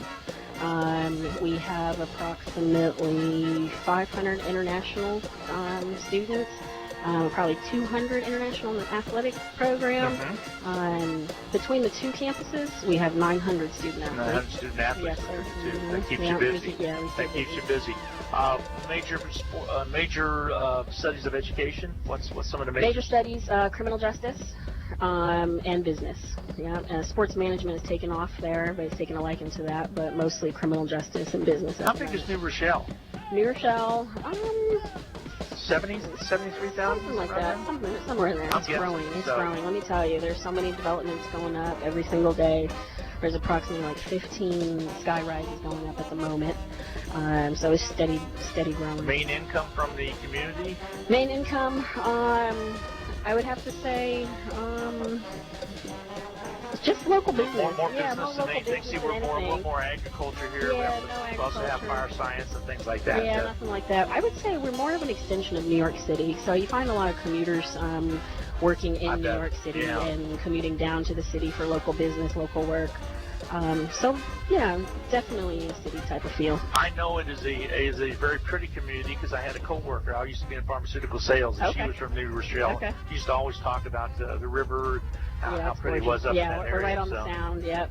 My husband and my son, they love to go fishing over there, and we have little boats. So yeah, definitely nice, beautiful area. Awesome. Well, how has your stay been in Hutchinson? Oh, it's amazing. It's amazing. This is probably my 6th time here, coming for basketball tournaments and volleyball tournaments, and being at Monroe for 10 years. Just coming back, So very familiar with the state of Kansas. Yeah, I was here for your track nationals and all that. Yeah, what did the athletes, because I know you had to go 2 different directions to get here. Some went through Chicago, some went through Denver. I was commenting the other night during the basketball game. I was wondering what the kids might have thought of when they hit the great wide open spaces we were of Kansas comparatively to trees in New York. Yeah, absolutely. I think the best thing is when you're on the airplane and you can see like the squares of the field, irrigation circles, that type of thing. Had a couple of men that have never flown before, so that was interesting. But all in all, they were just wide-eyed and just ready to play ball. Well, you got a spunky team. They really are playing with a lot of heart out there. You've had a great season. Congratulations on a great season. Yeah, Coach Cargan and the coaching staff, they do a very good job. Yeah, they never let us down. Yeah. So what has been the most unusual thing you've seen? Now, you went to Stratica yet? I didn't go myself, no. I've been a couple years ago, but from what I gathered from all the men, they all enjoyed it. I think the dark elevator down was the most common topic of discussion. That always gets them. We're so glad to have you along and also spend a few times with us at halftime. Let folks around the area know. Say hi to your folks back at New Rochelle, because I know they're watching on the stream. So absolutely. Thank you. Maybe we'll see you in basketball. Maybe I'll see you in March. I think the way I saw your team down in Great Bend, you got a good ball team. Well, I hope so. I like Coach Bruce. All right, thank you. Again, Jessica Rayford, Associate Athletic Director at Monroe College. We'll take a 1-minute timeout, talk with Coach Gooch right after this, talk about the Salt City. 31-10 at halftime. We'll be back. Hi, this is Rob, and I want to tell you about one of my is in Kansas to get a melt-in-your-mouth cheeseburger. It's RV Drive-In, where they've been serving up fresh food, not fast food, since 1948. They're famous for their burgers, but you can also try their tender sandwich, patty melts, BLTs, and so much more. Tuesday, Thursday evenings, Friday, and Saturday, they make their homemade onion rings that are the best I've ever eaten. RV Drive-In, Kansas' oldest drive-in at 2 RVDriveIn.com. Go Blue Dragons! The Hutch Medicine Shop and the Hutch Blue Dragons have a lot in common. In addition to our logos both being blue, all 3 graduated from HCC. Rick Stone, 1984, in 2001 and Lacey Stone in 2007. In fact, the Medicine Shop has employed over a dozen HCC students over the past 15 years who are now Kansas pharmacists. The Medicine Shop and the Blue Dragons working together as one. Hi, everybody, and welcome to halftime at the Salt City Bowl. Glenn Grunwald along with Josh Gooch now. Josh is the chairman of the Salt City Bowl Committee, as well as, of course, the athletic director at Hutchinson Community College. Josh, a good first half of the Blue Dragons and a great atmosphere already here at the bowl, at the Gowans Stadium at the ball game. Good first half, and a lot of work starting to come to an end here this afternoon at the Salt City Bowl. You bet. It has been a good game. A lot of action, a lot of exciting plays, and Monroe and Hutchinson are a good matchup. I think they are a good matchup. Number one offense, number one defense against the Blue Dragons that play in a very tough conference. It's been a good first half of play at 31-10 right now at halftime. Behind the scenes, a lot goes on, and you had it all up. Heading it all up is really kind of giving too much credit. We have a board of directors that you also are on, and the team starting a year ago really starts putting the plan together to host an event like this. 11th annual, Glenn. I can remember the first few years as a coach getting this going, and then now coming back as an athletic director for the 5th year, manning the Salt City Bowl with you guys. And I pulled out the itinerary, and you asked if it was my Bible. It sure is for the last few days. Thursday at about 11:45 when Monroe arrived. Well, you had to work out the transportation for them. You had to work out all the particulars, the banquet that they had last night, the social that was held for the sponsors and everything. There's a lot that you had on your plate the last couple of weeks. Of course, you had a lot of help doing it, but still a lot of it fell on your shoulders. Yeah, we while we're still trying to run the Salt City Bowl, we're also running Blue Dragon Athletics. So trying to marry the two. The staff puts a lot of preparation, foresight into it. But you're right. There's Hutch is a team that we have to make sure to extend that same warm welcome them as a bowl. Exactly. So those kids feel the same appreciation at an NJCAA event, going to the Salt Museum, down to Stratica, the meals, the social last night's a chance kind of at the end of all those activities, all the coaches and some of the boosters are able, the people that fund the game are able to get together and kind of let their hair down, visit a little bit, share with each other, and then today's kind of the main meat and potatoes. When you get to sit back and take a big sigh. I know we got basketball tonight over at El Dorado, so your athletic director hat needs to go on. Salt City Bowl chairman hat goes off, new hat goes on, and away you go. Steve Carpenter, our sports information director, also is the voice of the Lady Dragons. We'll be heading over as soon as we can wrap this up.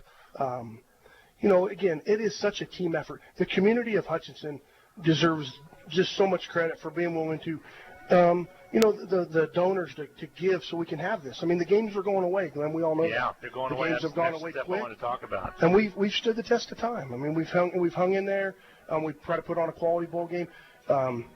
We should ask the Monroe people, and we do. We ask for feedback.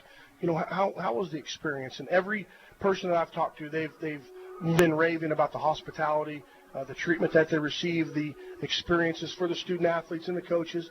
It's a great culmination for both teams for good seasons. Well, Jessica just said she's been out here 4 or 5 or 6 times with basketball and now with volleyball and now with the Salt City Bowls. So bowls are going away. 2 more announced that they did not put back in for an extension for another year. There's going to be lesser bowls. Does this pave the way for a playoff system? I sure hope so. I mean, I've got some stuff on my computer that I'd love to continue to share with others and those that I have. If we could somehow get 12 teams, 5 through 12 play each other the first weekend and feed into 1 through 4. There'll be 4 games the second weekend, so to speak. 2 games the following weekend, and then a national championship game. It just would allow for more opportunities for the student athletes. We're the only sport that doesn't have a national championship tournament, and so now to speak. that the NCAA is kind of going to that a little bit. Yeah, I mean, it can happen. I mean, we'd have to be creative, be willing to have some regional matchups. But NJCAA football is very good. I mean, the quality of football here today is as good as you'll find anywhere in the country. I mean, they're going to play bowl games. Tomorrow they had one Thursday night. I mean, it's a lot of good football. That's why there's so many Division I and I was going to say a lot of coaches I mean, here. it's Yeah. scattered throughout the stadium, up in the stands that people can't see. Those on the sideline that can. Giving opportunities to young men to move on. With the ideas that you just talked about, when's an opportunity for you to present something like that? I'm going to pass that on to our region directors and let them, do the chain of command on that. So I don't have a specific timeline. I know at the national type meetings is when that type of stuff can take place, and we have unbelievable regional representation. I know Carl Heinrich will do a great job on the Board of Regents, and Mike Sadler and Shane Larson, Jake Ripple. Our region representation. They'll listen and present it. I've talked to the Monroe people. They seem to like the idea. Yep. You want to present an idea, and it's got to be feasible. It's got to be economically possible for those to do it. And I think we can find a way to not worry about, so to speak, 5 plays 12 the first week. But if you could have a regional matchup that it's no different than just a regular season. Exactly, and there's room in November to be able to do that. There is. Yep. I think there's room in November to be able to do that. And we just need to present that plan and see if they it might have some traction. But bowl games going away is not the op. I mean it's going to happen. Yeah. The other bowl games are going away. We would still have this bowl game, but if they want to have if we could get a playoff system going, perhaps that would be outstanding. This could go away also, and or use this bowl game for an opportunity, within that system. Exactly. Josh, we're going to let you get back because I know you got some other things you got to be doing. Appreciate you stopping by and talking about this game as well as the status of the Salt City Bowl is alive and well. We got a great second half coming up. Appreciate it always, Glenn. Thank you. You betcha. Josh Gooch, the head the athletic director at Hutchinson Community College, also the chairman of the Salt City Bowl. 1 minute timeout coming your way. Randy and Rob will get set in for the second half of play. 31-10. Hutchinson on top at halftime. We'll be back with more right after this 1 minute timeout. Getting the most back from your tax return starts with getting the most expertise. H&R Block has more enrolled agents than any other tax preparation company, and we guarantee the accuracy of every return prepared by our tax professionals. We find every credit and deduction to lower your tax bill. Put our expertise to work on your return, and don't just get your taxes done, get your taxes won in Hutchinson, Lyons, and Ellsworth. Happy holidays from your friends at Pools Plus. Our December Happy Hot Tub Days will feature a new set of our pre-owned hot tubs at rock bottom prices each week. Get into the spirit of the season and get into a new-to-you hot tub to aid in relieving that holiday stress. To guarantee pre-Christmas delivery, come see us soon. Don't miss the after-Christmas sale running the final week of 2019. Brand new in-stock American Whirlpool and Vita hot tubs at blowout prices. Shop local, shop Pools Plus, 21 East 1st in downtown Hutchinson. Welcome back to Gowans Stadium as we get set for the second half of play. And Randy McKay, 31-10 is our halftime. We will be announcing before the conclusion of this an offensive and a defensive MVP of the Salt City Bowl. We get a couple of ballots amongst all the people that vote, and that's always a fun little thing with this tournament. And I think right now, leading offensive-wise, you'd have to be leaning towards Mark Wright, quarterback for the Blue Dragons. Mark Wright has thrown 3 touchdown passes, 12 of 23, 188 yards passing, and he's also rushed for 36 yards as Hutchinson will be kicking off the second half. It'll be Monroe College going into the teeth of this wind, so that means Hutchinson will have the wind at their back this quarter. And, of course, time of possession in that first half was about a 7-minute difference between Monroe and Hutch. Hutch having it 18 minutes and 25 seconds, while Monroe just had the ball 11 minutes and 35 seconds in that first half. So because of the wind, Hutchinson will hold the football here for the kickoff, and it will be number 57, Sebastian Garcia, to kick with the wind at his back. Chances are this will not be returned, and it is a missile out of the back of the end zone. No question. And I'll tell you what, Garcia's leg just impresses me. And it's going to be sad to see him go from Hutch after this year. He was kicking 56 to close to 60-yard field goals when he was warming up here at halftime. So with the wind at his back, anything is possible. Monroe College really needs to get something going. They'll move into the teeth of this strong Kansas wind, which has been blowing at 25-plus miles per hour. Once again, the quarterback, Dominic Schaffner, takes the snap, fakes the handoff, will keep it. He's going to have a nice little run around the left side, and he's going to pick up a first down on that carry and look good doing it. Just about 13 yards on that carry before he was not run out of bounds. Only 2 first downs in that first half of Monroe, and just like that, they get one to start the second half. Now, the Blue Dragon defense was very staunch in that first half. They're only going to give them a gain of, I guess it is 13, yeah. Clayton Scott, lone running back. 1 receiver split left, 3 to the right. As we are just underway here in the second half of play. It's the Salt City Bowl.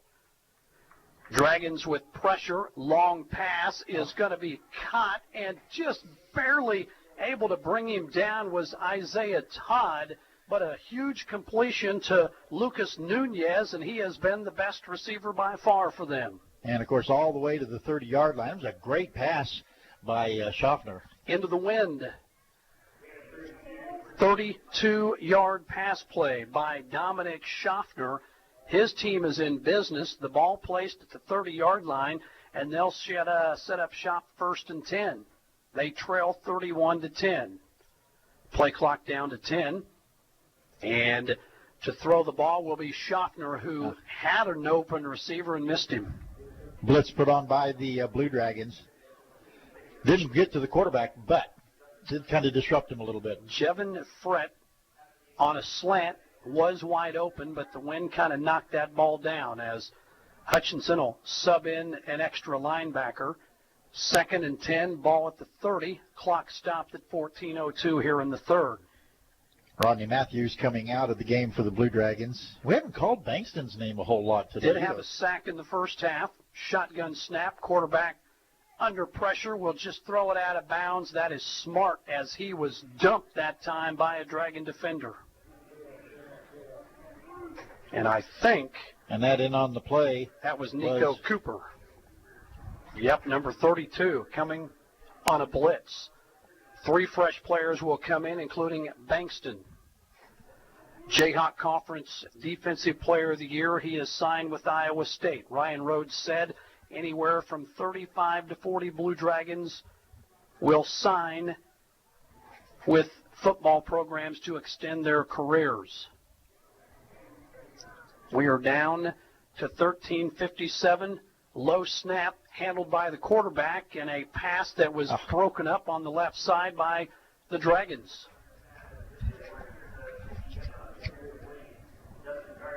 And Justin Gardner knocked the pass down, Randy. Great play by him, not being fooled by the thought of going long. So 4th down, you're not going to kick a field goal here from the 30-yard line into the teeth of this wind. You're at a place where, you trail 31-10. You'll probably go for it. Play clock down to 14. Lone running back continues to be Clayton Scott with Dominic Schaffner at quarterback. I watched the Blue Dragons pin their ears back and go for him. They want to throw it, and the pass complete, and it will be. It's going to be close. It's going to be close. Depends on what it's a first down. Yep, they're moving the chains. And we got a scuffle going on at the 35-yard line. There are multiple Blue Dragons and players from Monroe involved in it. I have not seen a flag, so thankfully both teams able to keep their composure there. Latrell Bankston right smack dab in the middle of that pile. Well, it moves the chains, and Monroe needing a drive to get back into this football game, and they are doing exactly what they have needed. Another first down. Ball at the 20, and a new set of downs for Monroe College. And Schaffner takes the snap, throws it, and that ball is caught at the 2-yard line. Wow, it looked to me like that should have been offensive pass interference, but nothing called, no flag. And Nicky Emam comes down with the catch, number 14, and you could have argued for pass interference on either player. Yeah, I really thought that Nicky Emma was crawling over the back of the Blue Dragon. So, lone running back is Clayton Scott. They'll hand to him. He will dive into the end zone, and that's about as good a start as you could ever ask for this Monroe College. A touchdown makes it 31-16. Kind of gets them back into the game now at just being down by 15. Extra point waiting, and we could have a 2-touchdown game. Drive started on the 25-yard line. They came out of the locker room and answer with a touchdown. Extra point coming as with 13-10 to go here in the third quarter, trying to make it a 31-17 game. Snap down, kick up, it's good. Nicky Emma with the kick and another scuffle coming out. Tempers are starting to flare a little bit. The officials get in there quickly, and this is a 31-17 game. We'll take a 30-second timeout and be back for the kickoff right after this. HCC Sports on Radio is brought to you by the Sportscaster Club members, Mega Manufacturing, Sporting Chiropractic Center, Papa John's Pizza, A&A Builders, Barclay Plumbing Company, Sutton Coppin Transmission Service, Lowen Corporation, Old Office Shares, Dr. Eric Severud with Alliance Orthopedic and Sports Medicine, Todd and Cindy Miller of Homestead Senior Care, Man Wyatt and Rice Injury Lawyers, MAYB, Mid-America Youth Basketball, Portfolio Recovery Associates, Dr. Robert F. of the Hutchinson Clinic, and the Green Vision Group of Hutchinson. All right, 13-10 to go here in the third quarter, 31-17. What an answer by Monroe College coming out of the locker room and obviously making some adjustments and doing what they needed to do to get a score and get back in this as they will kick off into the wind. The Dragons look to get some kind of a return. Ball blows off the tee, so I'm assuming somebody is going to have to hold it. So to hold the football will be Marquise Cooper. I was going to say Cooper teed it up again for the kicker, and you just don't see that. The kicker likes to have it just a certain way. Yep. And all you're going to do is just rest your finger on there. Really good kick. And the Dragons will field it at about the 12. And look out. Here comes Evans. He is out to the 50-yard line and then hit out of bounds. And I am surprised that we did not see a flag because that was a late hit, it appeared, but I don't see any laundry.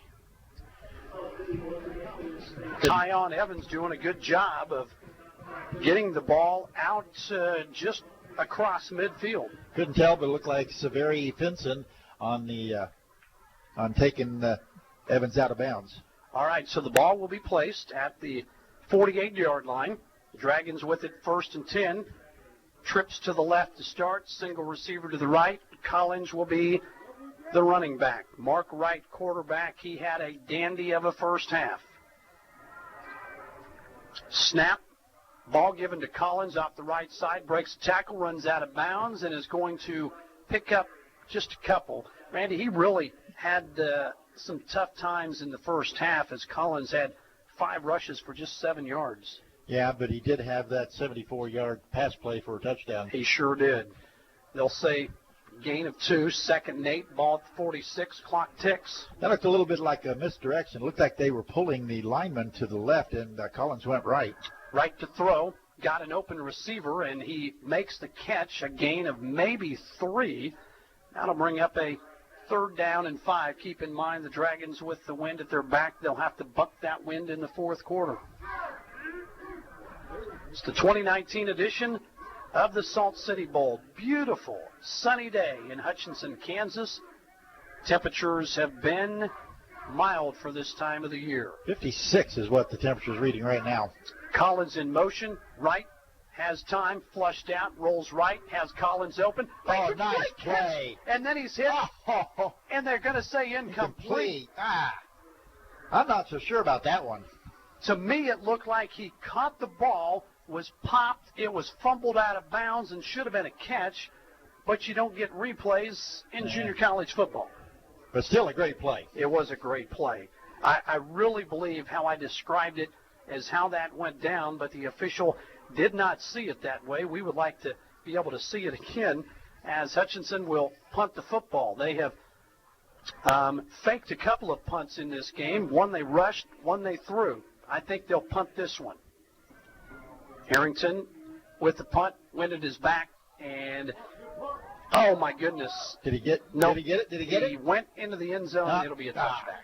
So close. I thought he was still in the field of play when he caught it. It'll be a touchback, but Monroe College doing exactly what they needed to do. They trailed 31-10 at halftime. They get the football to start the second half, get a touchdown, making it 31-17. Then they forced the Dragons to punt and come out with the football here at the 20-yard line. I want to welcome everybody to the Salt City Bowl, courtesy of KHUT Hutchinson, KWBW Hutchinson, and if you're watching on NJCAA.org, we welcome you to Hutchinson and Gowans Stadium. Trips right, 2 receivers left. Quarterback is Dominic Schaffner, 8 of 19. 1 touchdown pass, wants to air it out here. He's got his receiver again and broken up the last minute.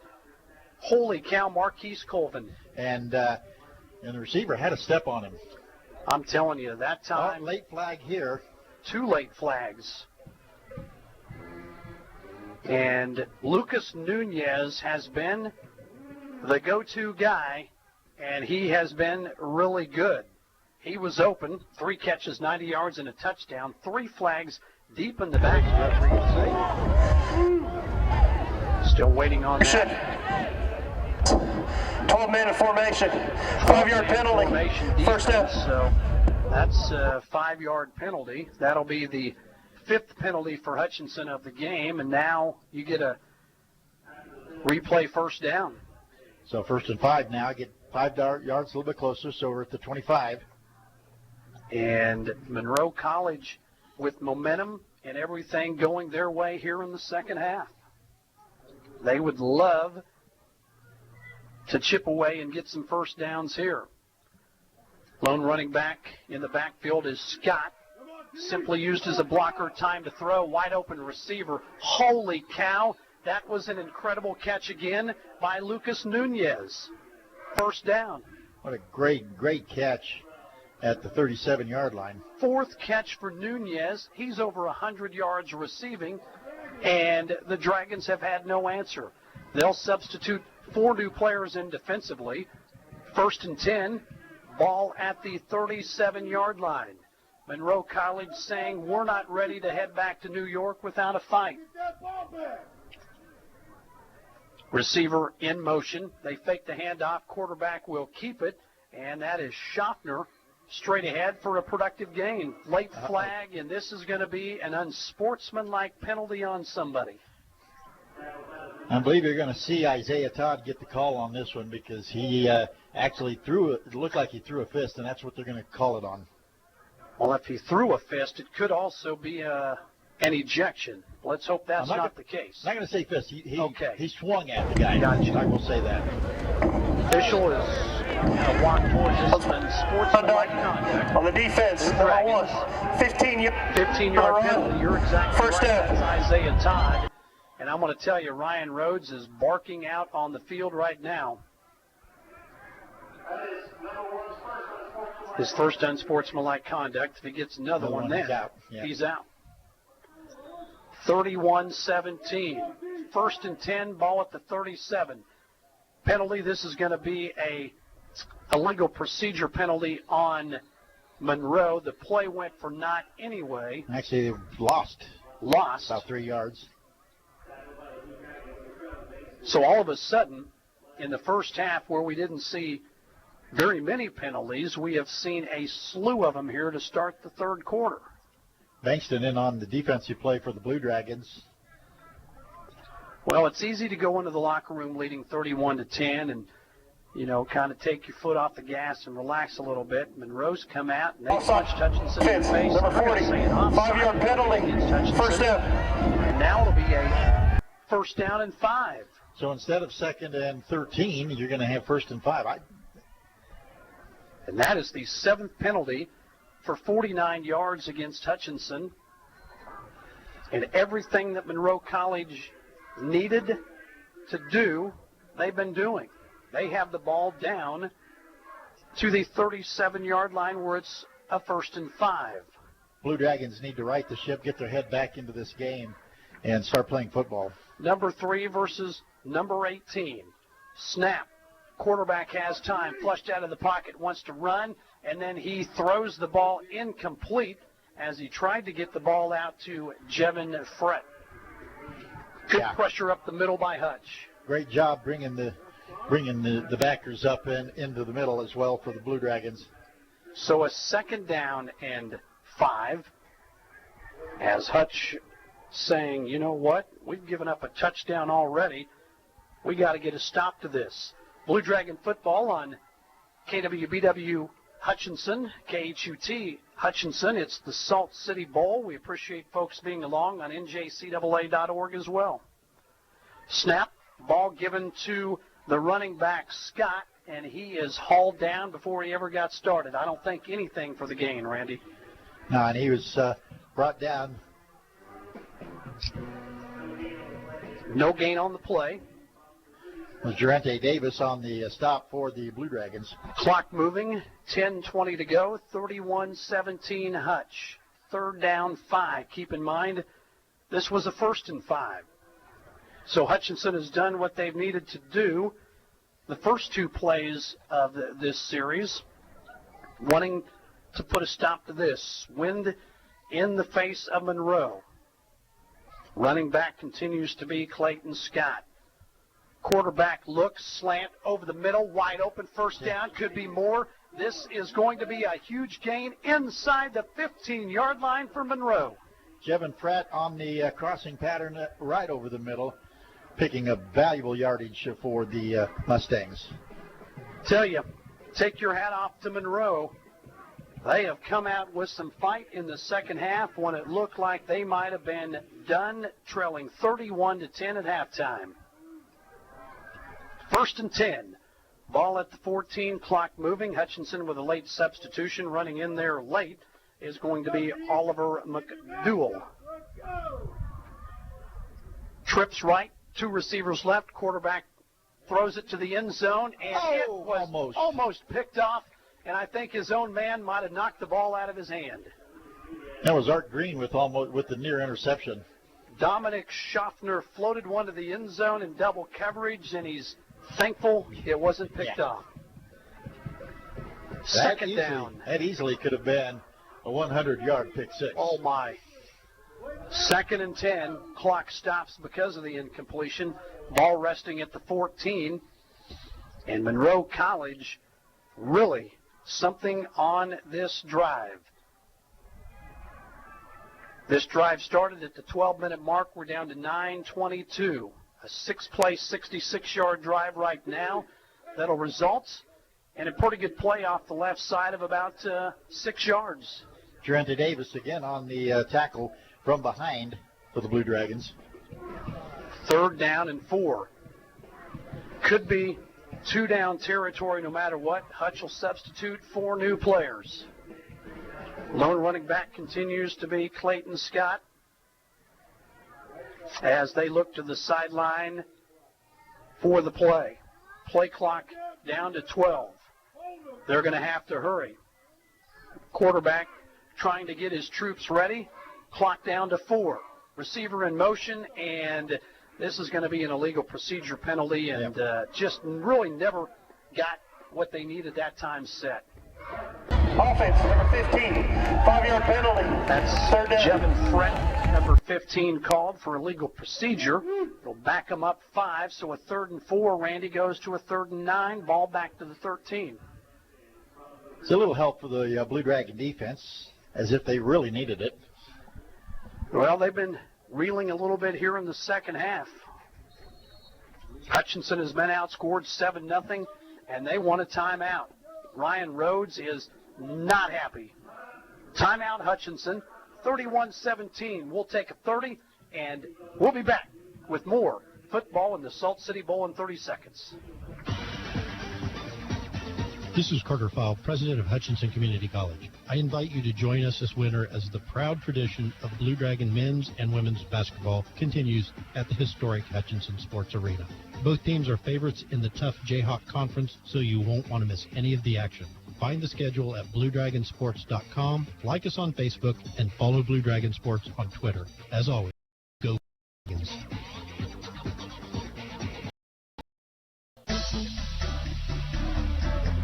Well, Ryan Rhodes called that timeout. He was not happy about something. He was doing some chewing with the officials, Randy, and it looked like he was, some of the motions, it looked like he was looking for an unsportsmanlike penalty somewhere as well, but not getting any of it. I saw the same thing. It looked like he saw something because the Dragons have been called for unsportsmanlike conduct. He wanted that called on his opponent, but to no avail. 3rd and 9, ball resting at the 13.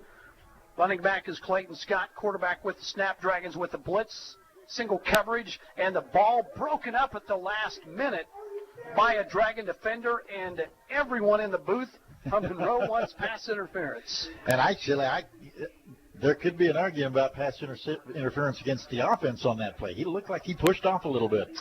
So I think we're going to see the field goal unit trot out onto the field for Monroe, as it's 31-17. Dragons at least prevent a touchdown.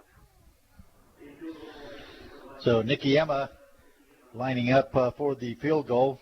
Ball resting. 30-yard line. Yep, 30 ball yards. resting at the 13. Snap down, kick up, and I don't believe it's good. No good.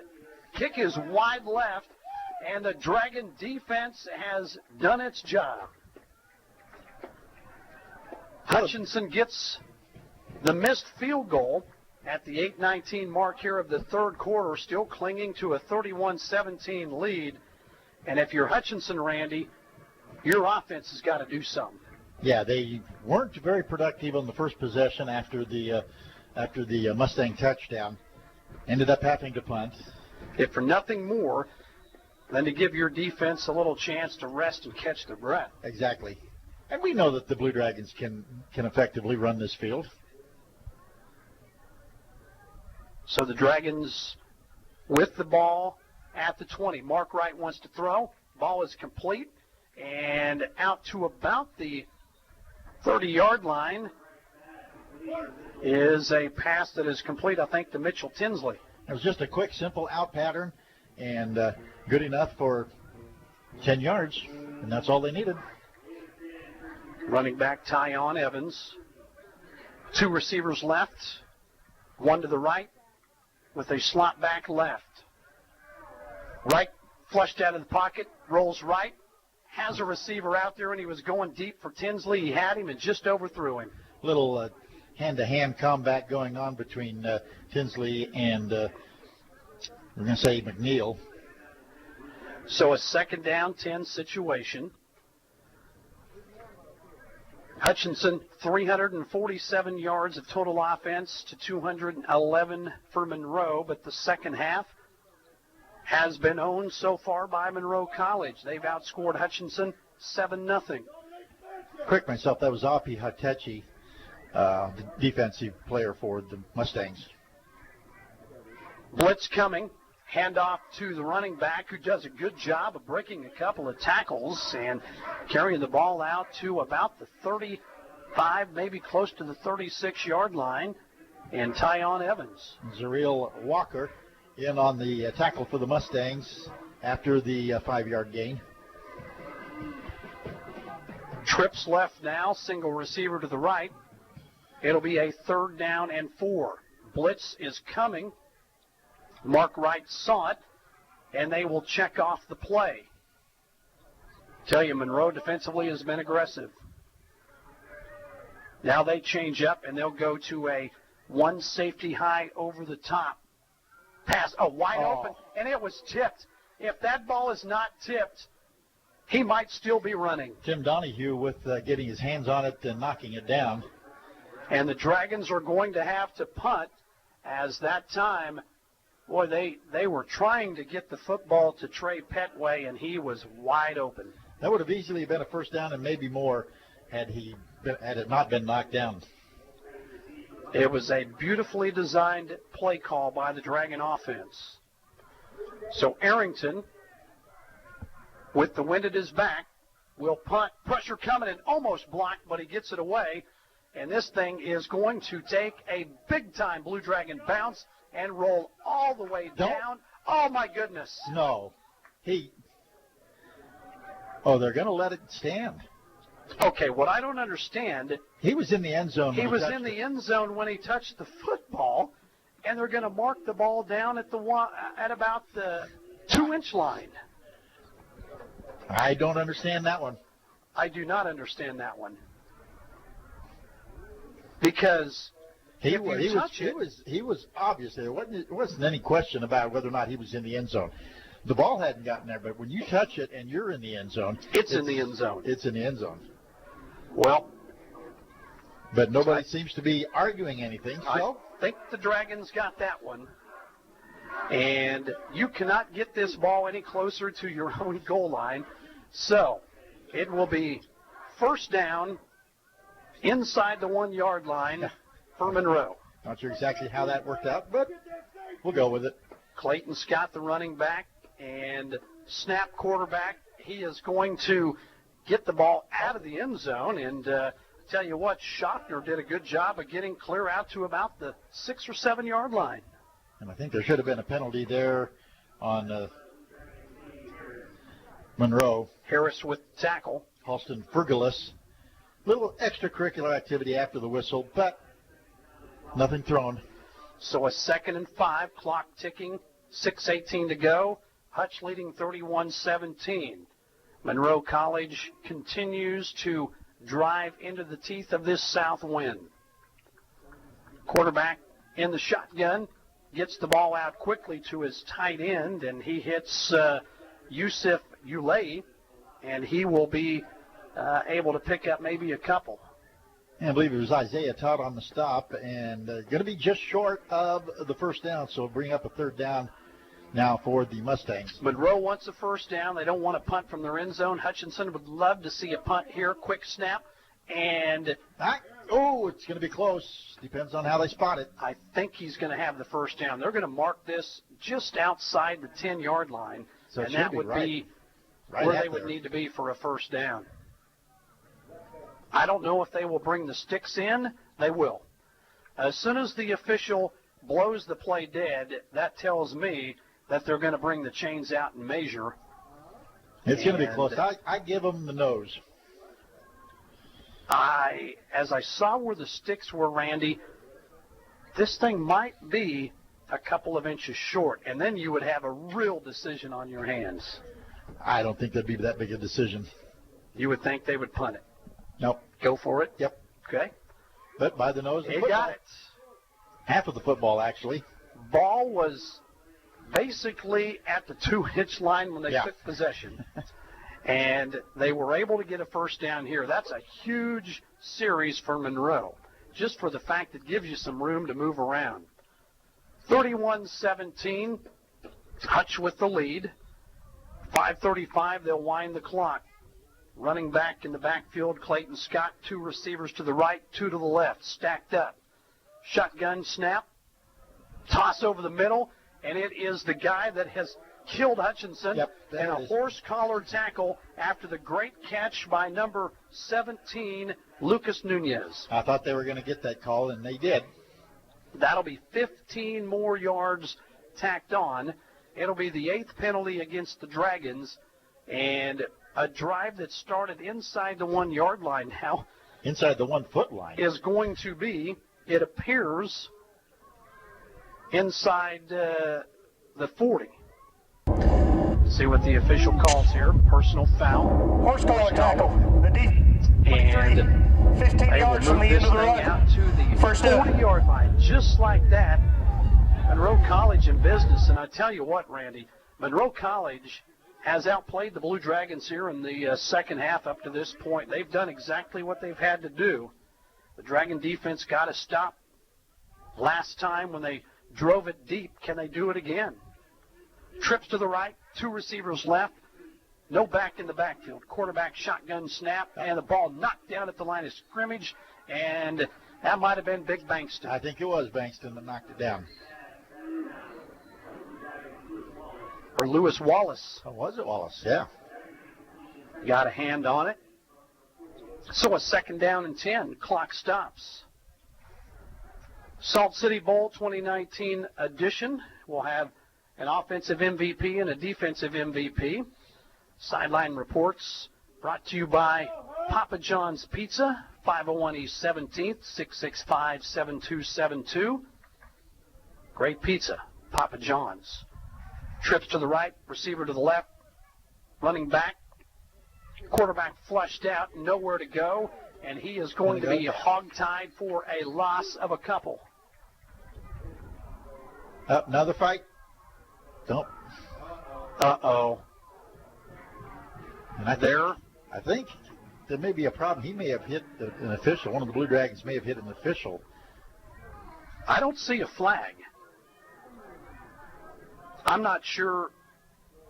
I don't think anything happened, Randy. I think just a hat maybe fell off. So a 3rd down 12 situation as Dominic Schaffner that time tried to pick things up with his feet and it went for nothing. So they'll have a trips to the right formation, 2 receivers to the left, Schaffner in the shotgun, no running back in the backfield.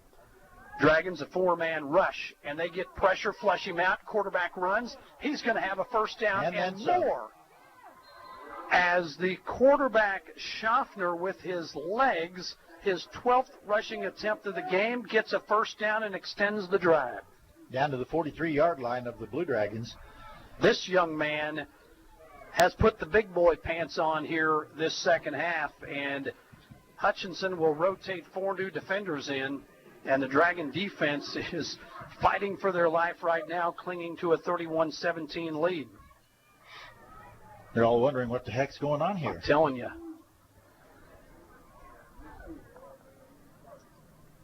Receiver in motion. Quarterback will hand to the back, big hole, and I'm telling you, it's off to the races, and a saving tackle that time before Clayton Scott was about to go into the end zone inside the 5-yard line. 38-yard run. They'll actually place it at the 6. Holy cow. What a run by Clayton Scott, his 8th carry. Before that, he had no positive yards on the day.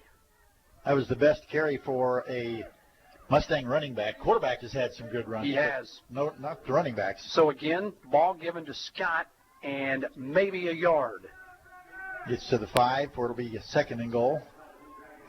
3:05 to go here in the 3rd quarter. It's the 2019 edition of the Salt City Bowl, and there is a player down for Monroe College as we get a stoppage in play. We're going to take a 30-second timeout as they tend to the injured player. We'll be back. Hutchinson leads 31-17, back in 30. Just as the Hutchinson Blue Dragons athletics are a tradition, so is the Anchor Inn in downtown Hutchinson. Whether you plan lunch or dinner or even take out for home, the Anchor Inn is a great family restaurant that you are sure to enjoy. Order off their great menu or take advantage of the Anchor Inn's awesome buffet. You'll make a great choice either way. The Anchor Inn is also a great spot to meet up with old friends and acquaintances because everyone goes to the Anchor. That's the Anchor Inn at 128 South Main in Hutchinson, proud supporters of Hutchinson Blue Dragon Athletics.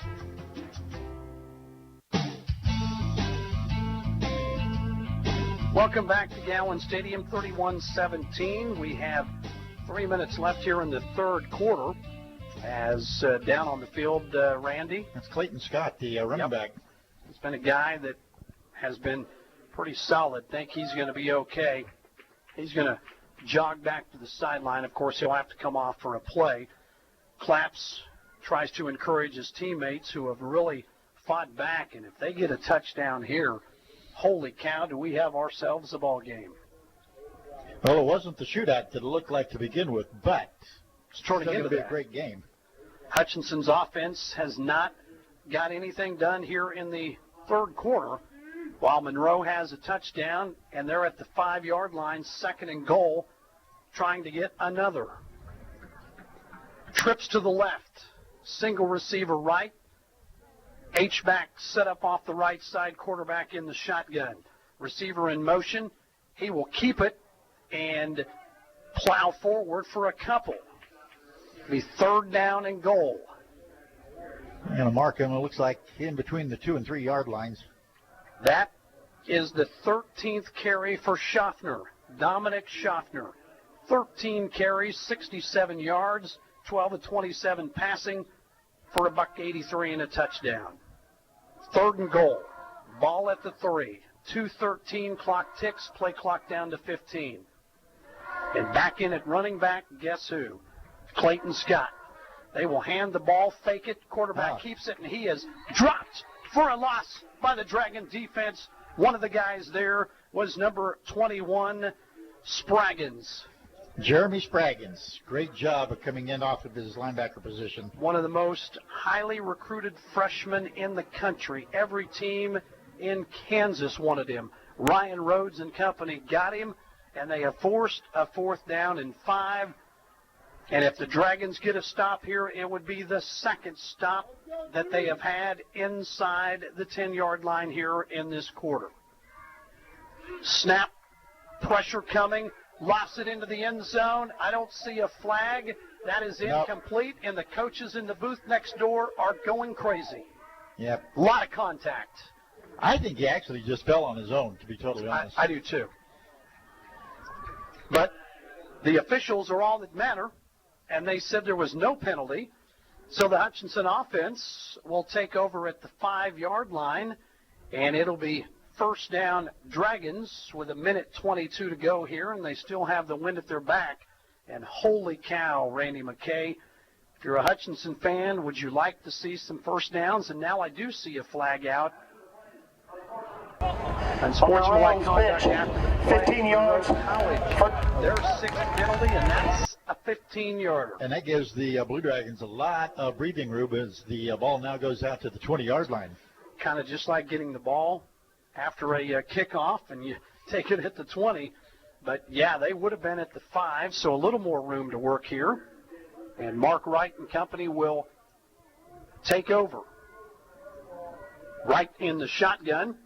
And he will hand the ball off to the running back that time. That is Tyon Evans, who shoots straight forward for about 3. And a real quick hitter right up the middle. I think the Blue Dragons need to do that every now and then just to keep the Monroe defense on track or keep them guessing as to what's going on because they've been going outside and long. 2 tight end formation. Receiver split left and right. And a single running back in the backfield. Breaks a tackle, breaks another, and almost breaks another to get something out of nothing. And he blows a shoe that time as Tyon Evans loses a shoe. Out to the 26-yard line. 3rd down and 4. We are under 30 seconds to go here in the 3rd quarter. The Dragons do have to snap it before the end of the quarter. Tight formation again. Everybody within 3 feet of the line of scrimmage. White back in the backfield for the Blue Dragons. Showing blitz. Dragons want to throw it. Wright rolls out. Open receiver who makes a catch. It's going to be short. I think he caught the ball past the 1st down. Now they're going to say, yep, they're going to move 1st down. Wow. And that is going to be, once they rewind the clock, Randy, the end of the 1st quarter. I'm sorry, the end of the 3rd quarter. So, 31-17, Dragons a fresh set of downs. We have played 3 at the 2019 Salt City Bowl as Hutchinson tries to extend this drive. We will be back in 1 minute for the 4th quarter. Listen up, peeps. We've got the best wireless deal on the best wireless network. Bring your tired old phone to Next Tech Wireless and swap it out for a free iPhone 11 or Galaxy S10e. Really? Oh yeah, bring your number with you and get a Ring video doorbell too. Also free. And it's still 4 lines, $120, all unlimited data. Doesn't get better than that. Certain restrictions apply. See store for details. We all like to save money when and where we can, right? You can do that every day at Salt City Pawn and Jewelry. Hi, this is owner Paul Phillips inviting you to stop in and say hi to our friendly staff. And while you're here, check out over 3,000 square feet of great merchandise priced at outstanding values. We don't have to offer huge sale prices for one day only when we do that on a daily basis. Save big over retail prices on firearms, electronics, guitars and amps, name brand tools, video games, jewelry, and more. See us at 916 East 4th and Hutch, just east of 4th and Severance. We're proud to be alumni and supporters of all Blue Dragon athletics. All right, welcome back to Gowans Stadium as the fourth quarter is about to begin. We've got a good one, 31-17 Hutchinson, their ball at the 31st and 10. Two backs in the backfield, Collins in motion, Wright will throw out, and Collins makes the catch, and then he is immediately tackled. The ball is down, it popped out for basically no gain. I'll tell you what, that Heath Stephen II is making his presence known on defense again, hitting Mark Wright just as he threw the pass. And what we talked about earlier at halftime was like a 7-minute difference in possession.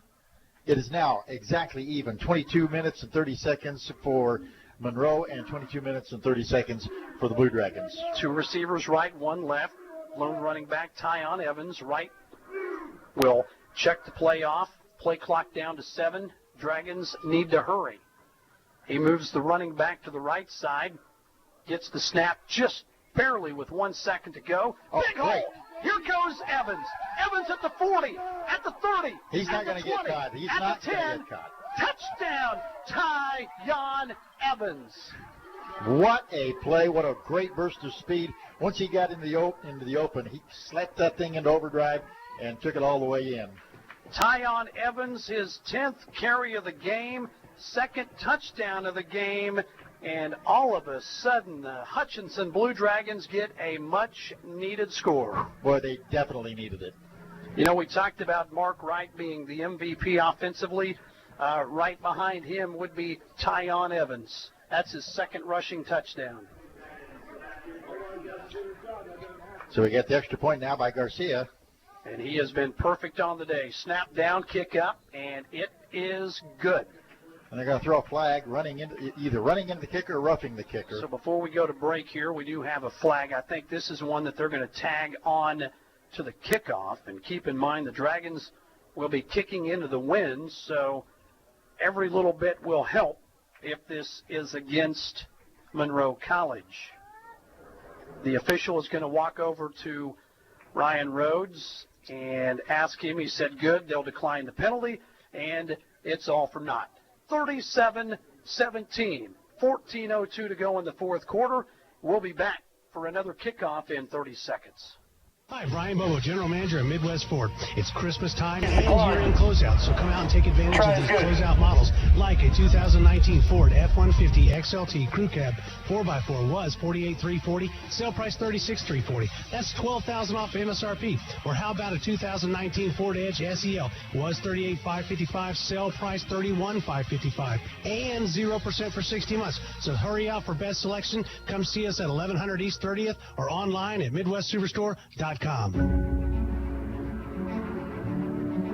Back at Gowans Stadium, we are just underway in the fourth quarter.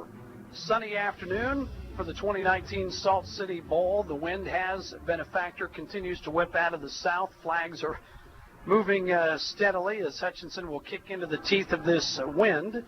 And a big touchdown there, Randy. A big run for the young man, Tyon Evans. So was it 43 yards, I think, for the touchdown?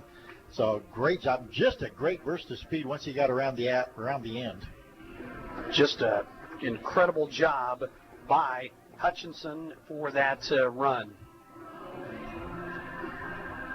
And the kick is underway. It will be taken at about the 20 by Monroe, and then Jevin Frett is brought down quickly as there's a Dragon down. I think he's going to be okay, and hobbling off the field will be Jonathan Wright.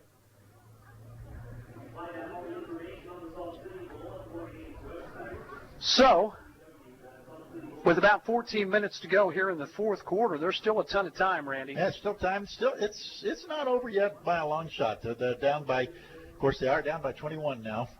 So that makes a big difference. But 3 scores, it's possible. Running back Clayton Scott. Receiver in motion. And really going nowhere will be Lucas Nunez. Number 17 for them has had quite an afternoon. 5 receptions, 116 yards receiving, and a touchdown. Trying to use his speed that time with a little handoff with him in motion. He's going to pick up about 2. And, of course, run out of bounds, so that stops the clock. 3 substitutions in for the Dragon defense. Ryan Rhodes, probably the deepest defense that he's ever had. This team out of New Rochelle, New York. And the nice thing about the depth of the Blue Dragons is that they don't lose much bringing in somebody else. Snap. Quarterback throws over the middle. It is deflected, and a great defensive play that time made by Hutchinson's Katron Allen. Great job by Katron, running stride for stride and making the jump at the right time to knock the ball away. About as good a coverage as you can get. And any better coverage would have been pass interference. That's probably true. 13-37 because of the incompletion. The pass will stop. We'll have Blue Dragon basketball, both the men and women, from El Dorado tonight. From the power plant. The power plant. Steve Carpenter, Glenn Grunwald making that trip. Quarterback takes the snap, flushed out of the pocket, rolls to his right, and he says, I'll throw it away, which is probably smart. It was just about close enough to make a play out of it. You don't the receiver. Want to turn it over down here as Monroe will send the punting unit out. Keep in mind the wind is at their back, and right now you don't want to give up field position. So Hutch will trot their punt return team out there. Back deep, Mitchell Tinsley. Who has the ability to take it to the house if he gets an opportunity. Certainly does. Clock is stopped at 13:30. Ball at the 29. You're going to have to hurry to get this play off. Late player in. They do get it off right at the conclusion of the play clock. The ball is going to bounce at about the 35 and then roll inside to about the 25, where it is downed by Tim Donahue. I was watching the punter on that play, and he sets up very, very strangely, and he drops it with just one hand.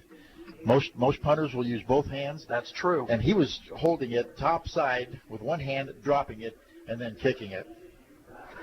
Very strange looking. It would be tough to do. Well, this is the Dragons' 22nd overall bowl appearance. They are 12-7-2 in bowl games, 7-1 in the Salt City Bowl, and the Mustangs going to their second straight bowl in the team's 8-year history. Lost last year to Iowa Central. Right now they trail in this one 38-17. Dragons content to run clock, run the ball, and the ball that time given to Tyon Evans. Why not? Because that fella has 11 carries, 135 yards rushing, 2 touchdowns, and a 13.4 rushing average. That's pretty good. That gets you in the Hall of Fame. He will check out as the Dragons will bring in a new running back, and I think that will be Jonathan White. That's what it looks like. Hutch in no hurry.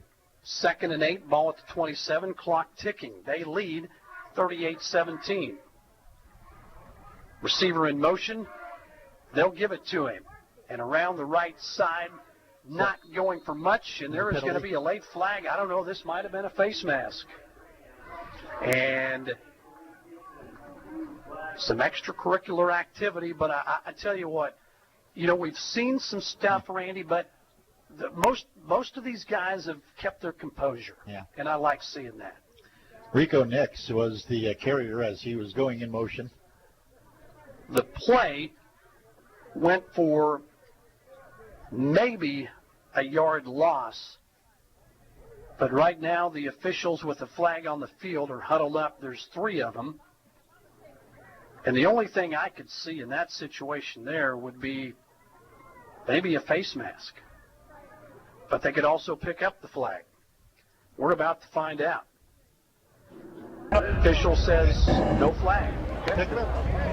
And they have the right to do that when they get together. So it's going to bring up, looks like a 3rd down and 9. 12:30 to go here in the 4th quarter.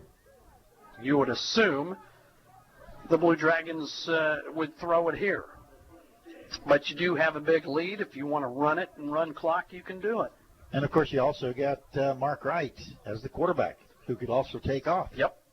Trips to the left, single receiver right, one running back in the backfield. Blitz coming. Nobody picks him up. And that is a great job on the blitz of knocking down the ball. Number 13, Tim Donahue. Coming right up the gut. I'm telling you, he came up the A-gap and nobody touched him. Not. Just a perfectly timed blitz, effective, and Hutchinson will punt the football into a very stiff breeze with the ball resting on the 26-yard line. Back to receive will be Lucas Nunez, might be the most explosive player for this Monroe team.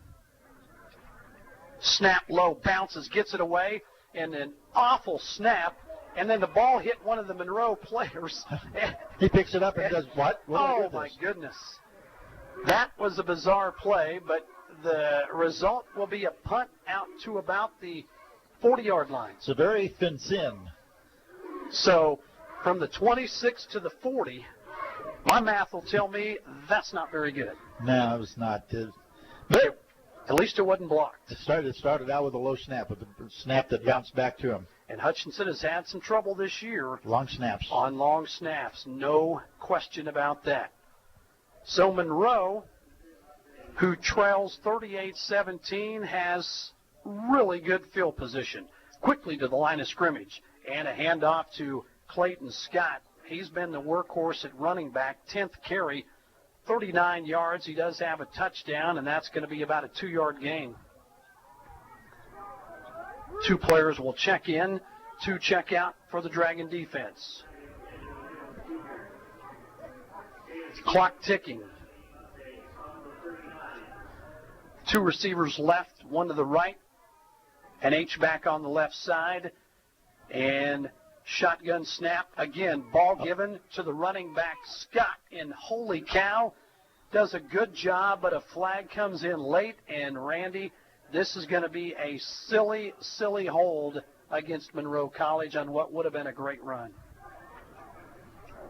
That is a block where the play has already happened. You hold, and then you're like, why? 10-yard penalty. Second down. Official call. So they'll replay second down, but a big gain now goes for a loss. When you think about it, why hold on a running play? Because 9 times out of 10, the running back is already past you. He sure is. When you get caught. Makes no sense. So the ball now clear back just inside the 50. I think they'll call it the 49-yard line. Yep.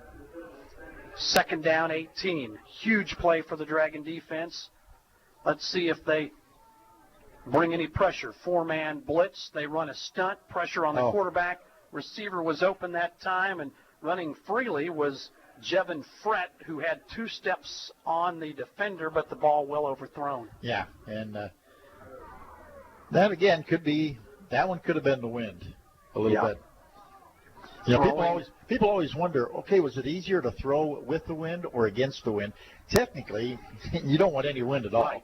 But sometimes it is easier to throw against the wind because even with the wind, you'll get a little updraft every now and then, which will push it up and make the passes go along. And it did that time. Good call. 38-17, 3rd down 18, ball at the 49 as Monroe College probably in 4-down territory. They need scores, and right now they say we need a timeout. Timeout called by the coaching staff. 11:15 to go. We'll take a 30-second timeout and be back with more from the Salt City Bowl. It's football season, when the weather is warm one day and cold the next. Stay ahead of cold and flu season by drinking plenty of liquids, getting enough rest, and keeping your hands sanitized. Come see the friendly folks at Ashcraft Pharmacy, your locally owned Health Mart pharmacy, for over-the-counter medications to help alleviate symptoms. And if you need a prescription, we offer free mail-out, free delivery, or call ahead for our handy curbside service. Go Dragons! From Ashcraft Pharmacy in the Hart Shopping Center, South Hutchinson, and Health Mart, caring for you and about you.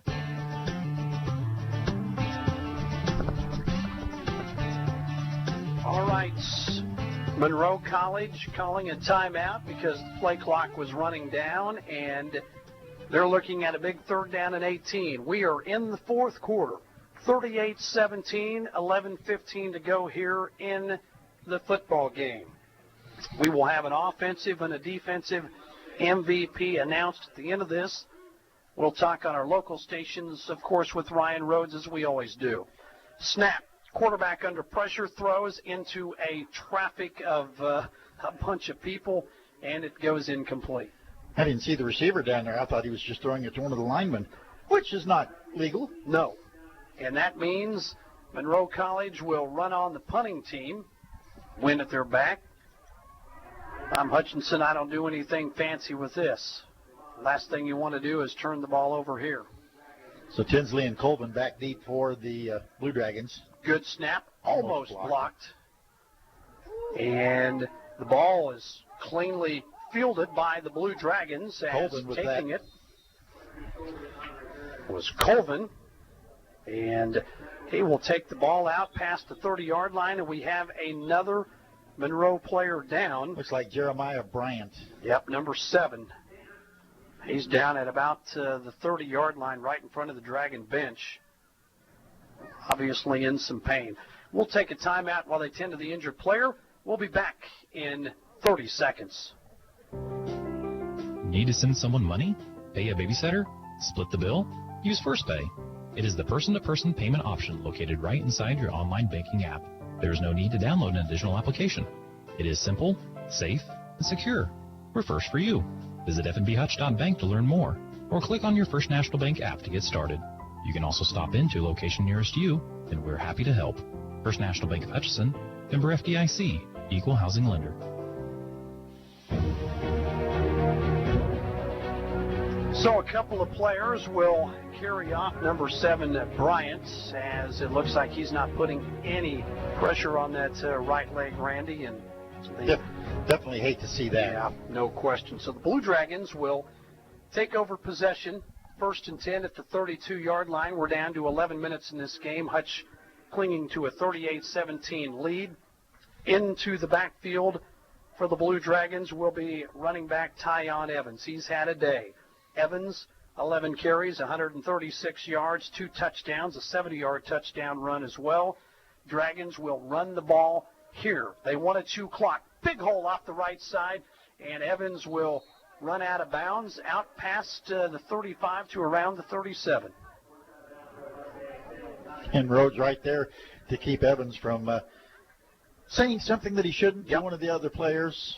Tyreek Carter, 44, forcing him out of bounds. But, hey, that's a 5-yard game. Officials will run the clock. If you're Hutchinson, you don't want to snap this thing until it's inside, 5-6 seconds every time. Chew the clock, you have the huge lead. 2nd 5 is the call. Quarterback right will keep it, and he will bust forward for maybe 2, maybe 3. Always positive yardage. That's always nice. And another player down for Monroe. Goodness, we have seen a lot of players go down in this one. That is big number 56, Nadir Pineda. All right, as he's down being tended to, we'll take another 30-second timeout from the Salt City Bowl. Back in 30 seconds. HCC Sports on Radio is brought to you by the Sportscaster Club members, Mega Manufacturing, Fording Chiropractic Center, Papa John's Pizza, A&A Builders, Barclay Plumbing Company, Sutton Coffin Transmission Service, Lowen Corporation, Old Office Shares, Dr. Eric Severud with Alliance Orthopedic and Sports Medicine, Todd and Cindy Miller of Homestead Senior Care, Man Wyatt and Rice Injury Lawyers, MAYB, Mid-America Youth Basketball, Portfolio Recovery Associates, Dr. Robert F. of the Hutchinson Clinic, and the Green Vision Group of Hutchinson.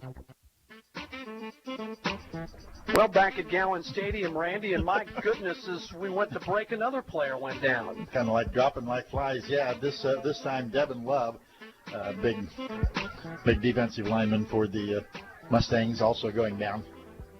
So, not as much depth as the Blue Dragons is Monroe, and 2 players taken off the defense on that play alone, neither of them moving very gingerly.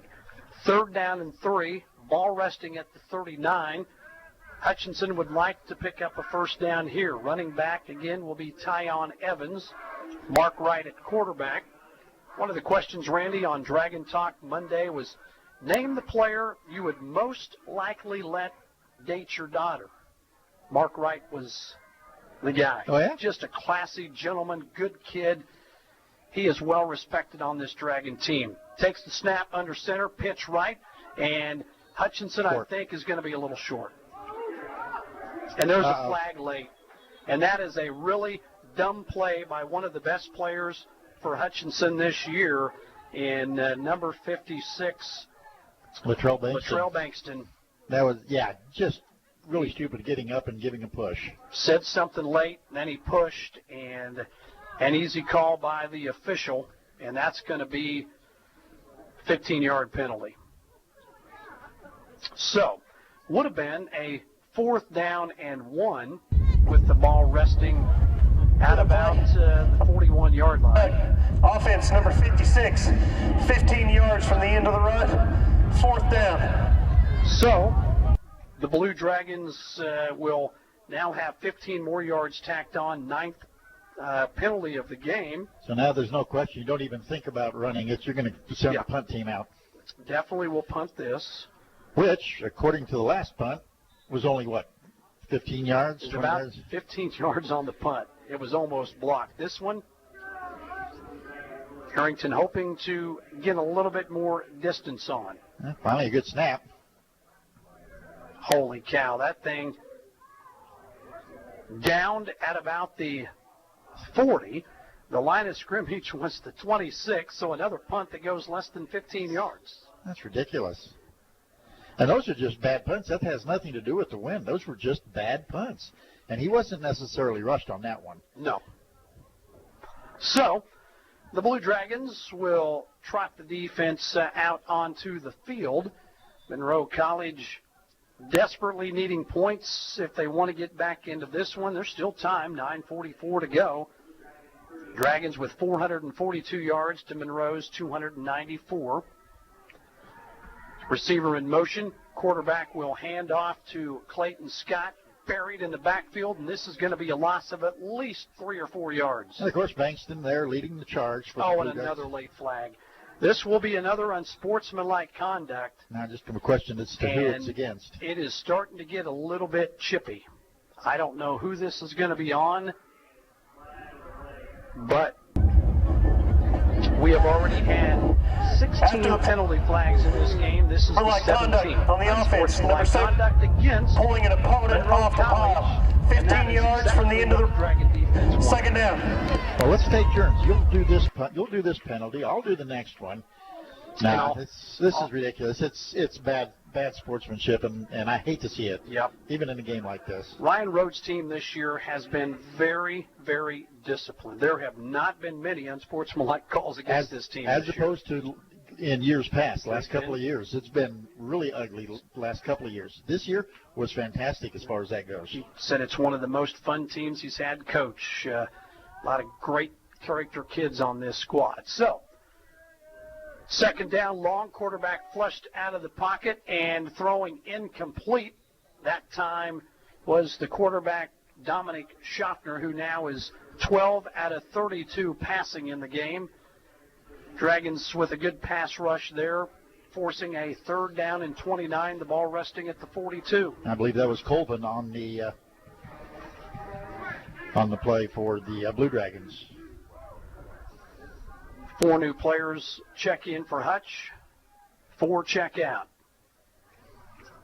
Tough to pick up 3rd and 29s.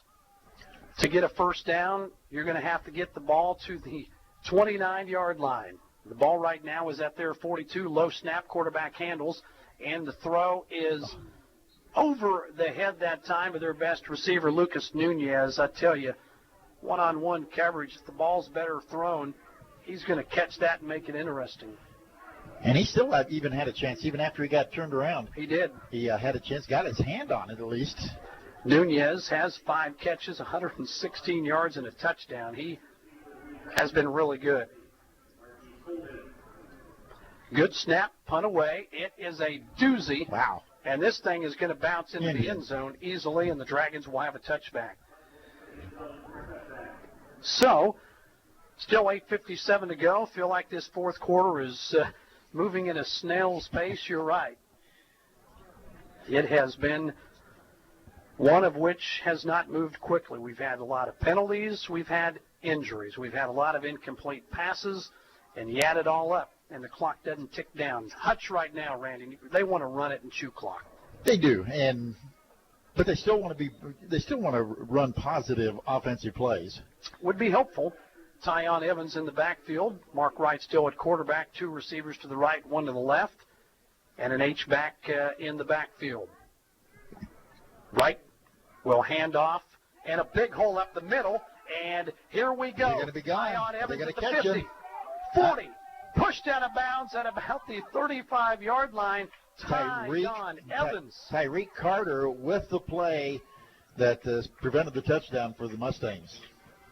I wonder if we can have co-MVPs on offense in this game, because right now Mark Wright and Tyon Evans would get my vote.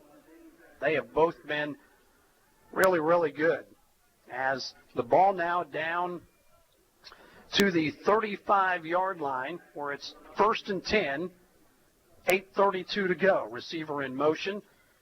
Evans in the backfield. He'll get the ball again. Why not? And he is blasted after a gain of about maybe 2 or 3 yards. Tim Donahue, the first to hit Evans on that play. And checking in will be number 31, Jonathan White, who's been good as well. Give a little breather here to Tyon Evans. That was his 15th carry. He's almost at 200 yards rushing. And he was, when they met each other on the field, it looked like Tyon Evans was just literally tired. Yeah, the guy has earned whatever he wants for supper tonight, friends. He has been good. Wright gives it to White. White, big hole off the right side. At the 20, 10, 5, touchdown, Jonathan White, and the Dragons are blowing the door off of this one. Another player down for Monroe at about the 8-yard line. Hutchinson gives it to running back Jonathan White, and he will take it in from the 28-yard line for a Blue Dragon touchdown. What a great run by White. Great blocking on the outside by the Blue Dragon receivers to help spring him loose.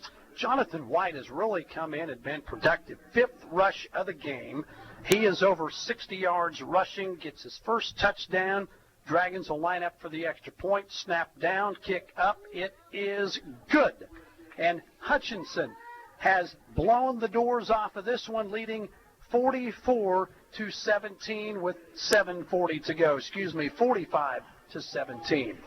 We'll be back in 30 seconds for the kickoff at the Salt City Bowl. When you're looking for jewelry that's one of a kind, remember Amelia Bedelia's filled with thousands of beads and stones. And with my passion for design, I can create something that's perfect for you. Amelia Bedelia's, 115.5 South Main Street in downtown Hutchinson. Go Blue Dragon. This is Kelly, owner of Brick House Boutique. Stay warm and look fabulous at the same time with comfy, trendy, and affordable clothing. You'll also appreciate the personal attention that you'll always get when you shop at Brick House Boutique. Big city chic in a downtown boutique at 117 South Main in Hutchinson.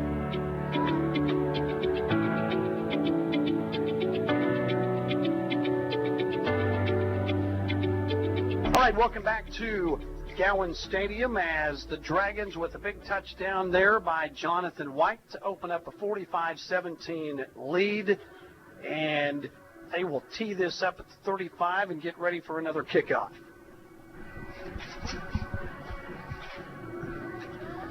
Dragons kicking into the wind as they have really opened things up here, and an onside kick attempt that and it didn't even go 10 yards. Supposed to go 10 yards, goes about 6, and that's one of those, let's not watch that one again. But actually, I think they may have gotten the Blue Dragons offsides even before the ball didn't go, because the flag was thrown before the ball was ever touched. I thought they threw the flag when they saw it didn't go 10 yards. Which team number 27, 5 yards from the end of the kick, first down. So it's gonna be, but it was offsides. It was indeed offsides. So very good. Dragons will give up some field position on that attempt as they will mark the ball at let's see, they're going to put it, I think, at the 36-yard line. 1st and 10. 522 yards now of offense for Hutchinson to Monroe's 290. I think that last touchdown by Jonathan White just kind of closed the door on this one. Yeah, I do too. Handoff up the middle that time to the running back who has had a lot of carries, Clayton Scott. Scott in this game. Another lineman down. 13 carries and another Monroe College player on the turf here at Gowans Stadium and appearing to be in some pain. We'll take the break as well. 30-second timeout for the injury on the field. Back in 30. Welcome to the Hutchinson Medicine Shop. With the emergence of big business, not only in pharmacy, but all industries, the Medicine Shop is proud to be a thriving local business in Hutchinson. We're so thankful to our customers in Hutchinson, Reno County, and Central Kansas for your support. In turn, we're proud to be a major sponsor of the Hutch High Salthawks, as well as other area high schools, the Blue Dragons, Chiefs, Royals, Jayhawks, and Wildcats. You support us, and the Hutchinson Medicine Shop supports local sports. Well, as they tend to the injured player on the field, we're back here at Gowans Stadium, and one of the questions, Randy McKay, that folks are going to be wondering about, Mississippi Gulf Coast won over Lackawanna a couple nights ago in what was the national championship game. With Hutchinson's impressive showing in this one, I know Ryan Rhodes and company are hoping when the final pollsters make their votes that they look at this and say Hutchinson maybe is the number 2 team in the poll. It could be. And like we talked about earlier, we mentioned a little bit earlier, the Blue Dragons were 3 points away from playing this past Thursday night. Two games that they lost by a total of 3 points. One of them, basically a field goal that was an extra point that was blocked, and the other one, they thought the game was over against Garden City. When Glenn Grunwald had the call and said the Dragons win, and the official said it was incomplete, they got together and overturned the call.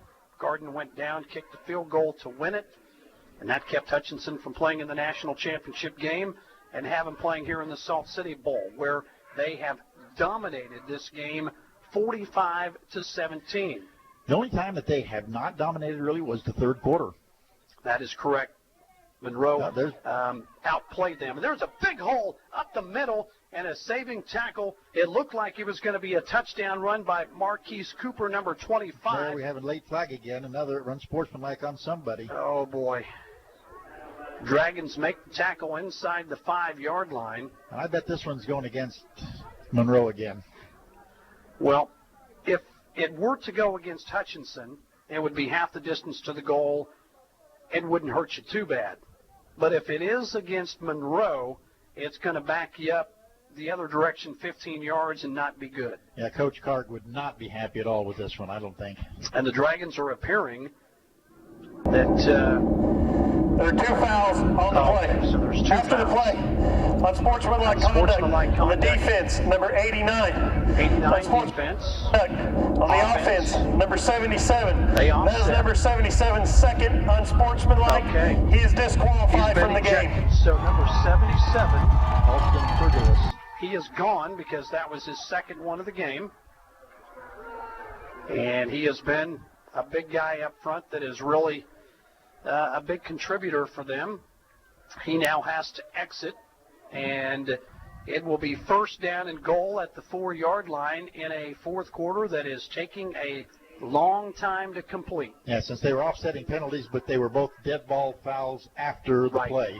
So it'll stay down there. First and goal now for the Mustangs. Well, it was a great run that time by 25 Marquise Cooper. And Cooper has had 2 carries in the game, and that one was his best by far. He will stay in the game as Monroe College sets up shop. The official eventually here will roll the play clock, and we will get things underway. 2 receivers to the left, 1 to the right, as the running back continues to be Marquise Cooper. Here we go. Dragons showing blitz, bad snap, and the quarterback had no chance on that. That's going to go for a loss of a yard. Actually, it's going to be more like the loss of 2, so it'll bring up a 2nd and goal now from outside the 5-yard line at the 6. Yeah, when you get a bad snap and it hits the ground, it just throws the timing off everything, and the Dragon defense was there. They are trying to keep this Monroe College team out of the end zone. 45-17 clock ticking. Monroe in no hurry. Now, Schaffner's getting frustrated with the coaching staff on the sidelines because not getting the play in quick enough. So, oh my goodness, a absolutely horrific snap, and somehow the quarterback is able to fall on the football clear back at about the 20-yard line. That was a really, really bad snap. Wow. That wasn't just a bad snap. I mean, that was really bad. It's just crazy how the entire game they've been in the shotgun, and it's been fine. And so the last play goes at his feet. This one, I mean, that thing wasn't even in the same zip code as the quarterback. I think it rolled back there the whole time. I don't think it ever got off the ground. So, clock moves. 5:36 to go. Play clock down to 8. They're going to have to hurry if they're going to get this play off, and I don't think they have any chance to do it. Down to 2, down to 1, and just barely at the snap. Quarterback wants to throw it, and that thing is not close to anyone, as we will have a 4th down and long coming up for this Monroe College team.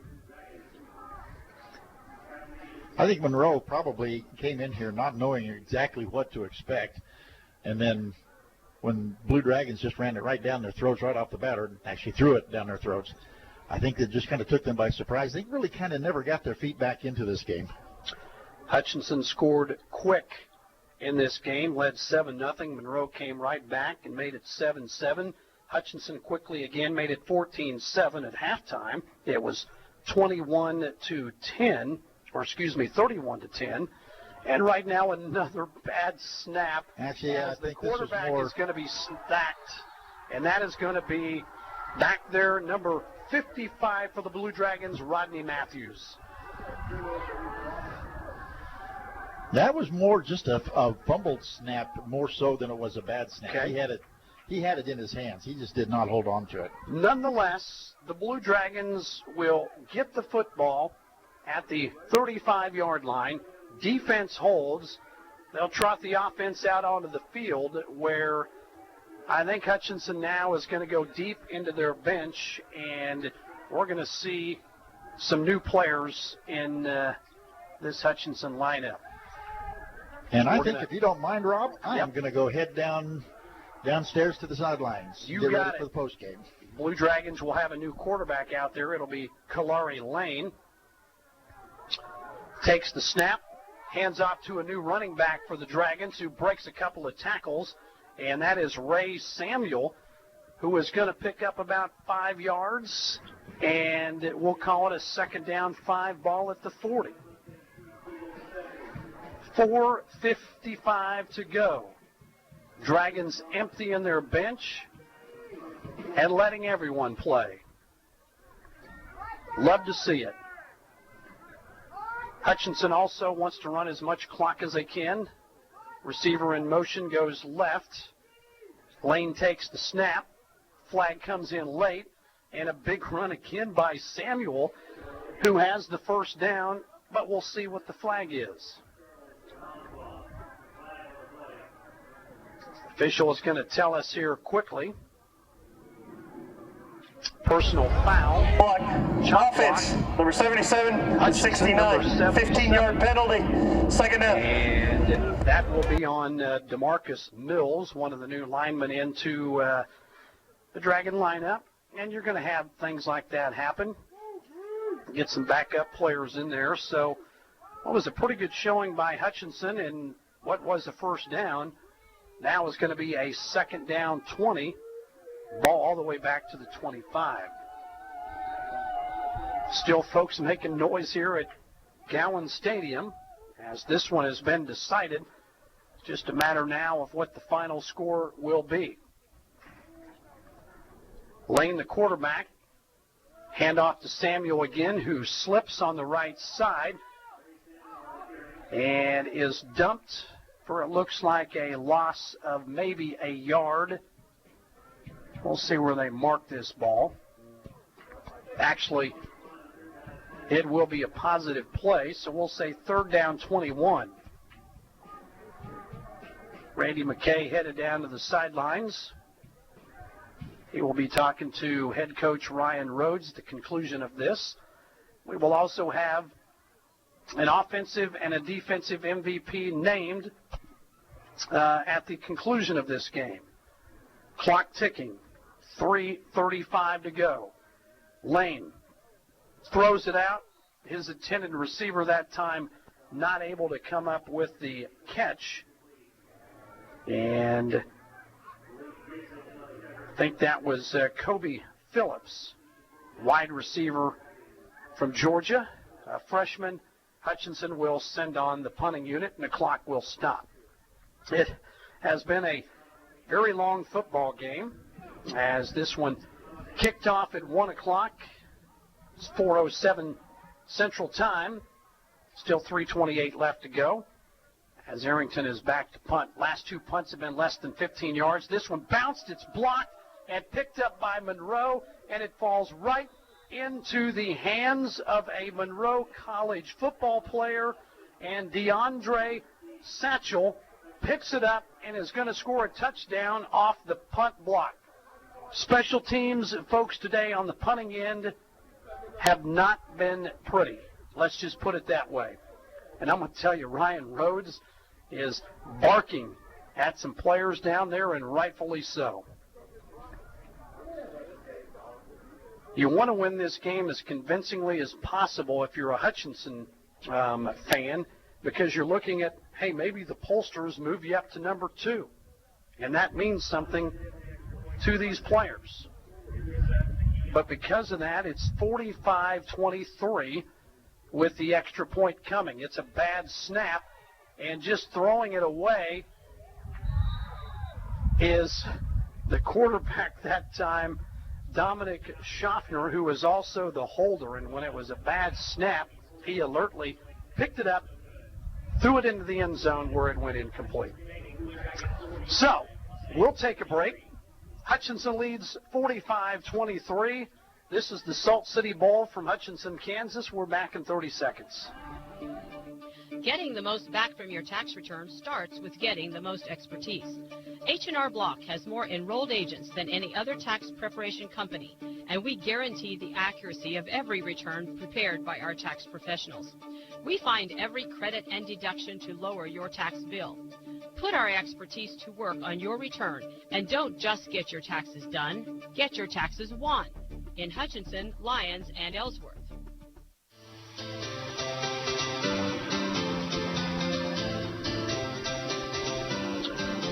All right, we are back at Gowans Stadium, and Hutchinson leading 45-23. 3:21 to go in this contest as the Blue Dragons await the kickoff. Randy McKay, can you hear me on the sideline? All right, we're having a few issues there with Randy being able to hear us. We will try to get that worked out. All right, here comes the kickoff into the wind, and this one will bounce into the end zone, and the Blue Dragons will take over, where they would love no more than to run the ball, get a first down, and end this 2019 Salt City Bowl, where they lead by a score of 45-23. A lot of new players out there for the Blue Dragons. Corey Lane at quarterback. Jonathan White will return to running back. Jonathan White has really been effective in this game. 5 carries, 56 yards, and a touchdown. Don't expect anything here then to simply run out the clock. White breaks a tackle, breaks another one, and then gets about a yard gain on that play. Clock ticking down to about 3 minutes. 45-23 as folks starting to exit here at Gowans Stadium. Play clock at 21. Lane trying to draw him off sides, and smartly, it's going to let more time run off this clock. Don't need to run any play here until down to about 5 or 6 seconds. Play clock down to 3. Snap the lane, hand off to White, hole up the middle, and a productive run there. They'll take the ball up to about the 32-yard line. So Hutchinson will be looking at about a 3rd down and 3 situation.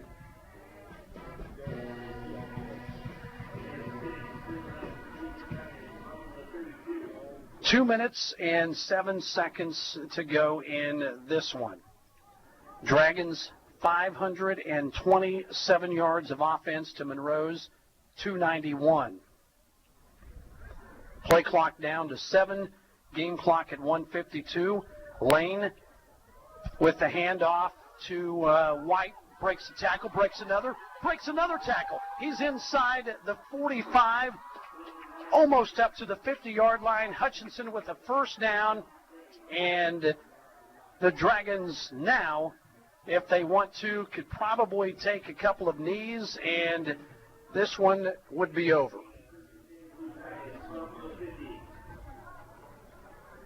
Very good run there by Jonathan White. 8 carries in the game, over 60 yards rushing. Randy McKay down on the sideline, and Randy, still a lot of breeze down there, isn't there? Oh, there still is, yeah. It's, but, you know, it's not a bad day. Big run by White. He'll have another 1st down as he breaks across into territory of Monroe. They'll mark him down at the 39. Dragons 1st down. Hutchinson really doesn't have to run another play if they don't want to. Randy McKay's sideline reports throughout the 2019 season, brought to you by Papa John's Pizza, 501 East 17th, 665-7272. Quarterback for the Dragons, Corey Lane. He will give to White again off the right side following blockers, and White busts inside the 30-yard line down close to the 27, and there's a fight, and all you know what is breaking loose as flags go everywhere, and Ryan Rhodes says, "Don't anyone come past me." There is some extracurricular activity, Randy, and boy, you just saw some of this coming. Yeah, and of course, I'm on the other side of the team box, so I didn't get to see at all what happened. But, yeah, I just saw a bunch of flags go up, as you were saying. I thought it was funny in that Ryan Rhodes was close to the play, and all of his players were behind him, and everyone started to run toward the play. Ryan put his hand up and said, "Pump the brakes. Nobody come past me," and everyone went to a screeching halt, and that was the end of it. Which is good on the coach's part, and a good thing on the player's part to listen to him. Unsportsmanlike conduct on the defense, number 12. And the penalty. Unsportsmanlike conduct on the offense, number 80. Both penalties offset. Result of the play. Guys, 1st this down. game is 45-23. You can keep your composure for another 47 seconds. Hutchinson just needs to take a knee here and get out of here. And granted, the Mustangs do have 2 timeouts left, which could stop the clock, but I don't know that they would. Well, and it's 1st and 10, so you could actually take a knee for a 3rd time and still run it out. But I don't think they will, as Lane again in the shotgun. Handoff to White, cross the 30, inside the 20, down to the 15, down to the 10, and knocked out of bounds inside the 5-yard line. You know what? I think Ryan Rhodes saying, I want this score to look good for the pollsters. Because Hutchinson, with 38 seconds to go, now has it 1st and goal, and they're going to put this thing down at about the 8-yard line. The only thing is they're not staying in bounds. So that stops the clock. That's right. Hutchinson is not going to take a knee. White at running back. Laying the quarterback, receiver in motion. And a snap. Handoff to White. Working hard, and he will take it maybe about a yard or so for a gain. We'll see if Hutchinson wants to run a play or not. Yeah, now they wouldn't need to. And I think that's going to do it. Unless Monroe calls a timeout.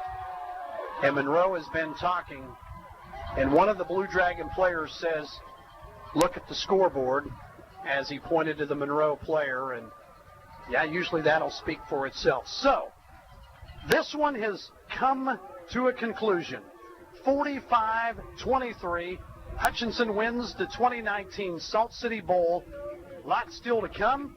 We'll take a 2-minute timeout and be back with more from Gowans Stadium back in 2 minutes.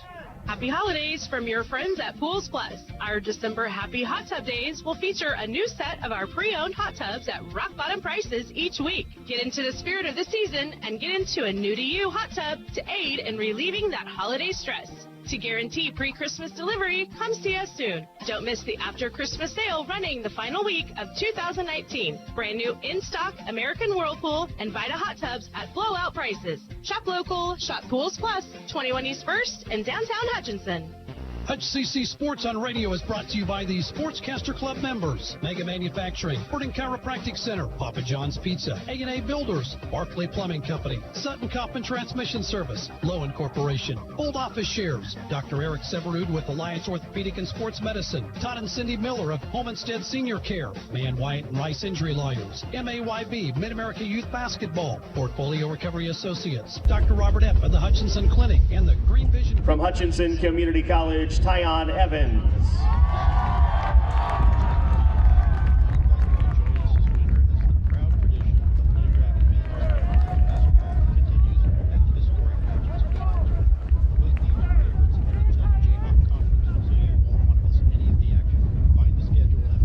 The 2019 Salt City Bowl defensive MVP from Monroe College, Tim Donahue.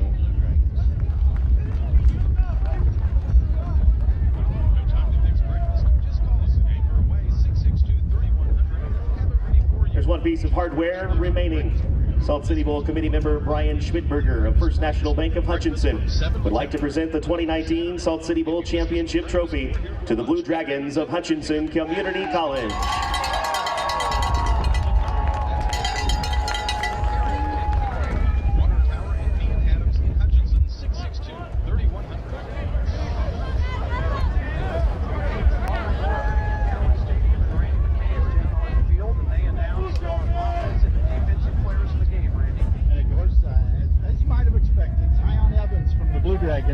Was the offensive MVP, and defensive MVP from Monroe Mustangs was Tim Donahue.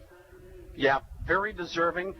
You and I both voted for Tyon Evans for offensive player of the game, and Tim Donahue, very, very deserving. Those two players meeting at the 45-yard line, and they shake hands, and Evans, very gracious, gets a hug from a couple of Monroe players, and they will head to their sideline. Ryan Rhodes was given the Salt City Bowl trophy, and he took that back to his team. Right now, a photo op as they will take a picture of Coach Rhodes and all the players.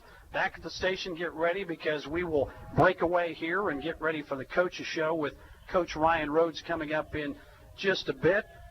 But a heck of a performance by Ryan Rhodes and company. They celebrate now, and Ryan says, let's take a knee here, talk about some things. They'll have a little prayer, and then they'll break huddle. But Hutchinson wins the Salt City Bowl by a score of 45-23.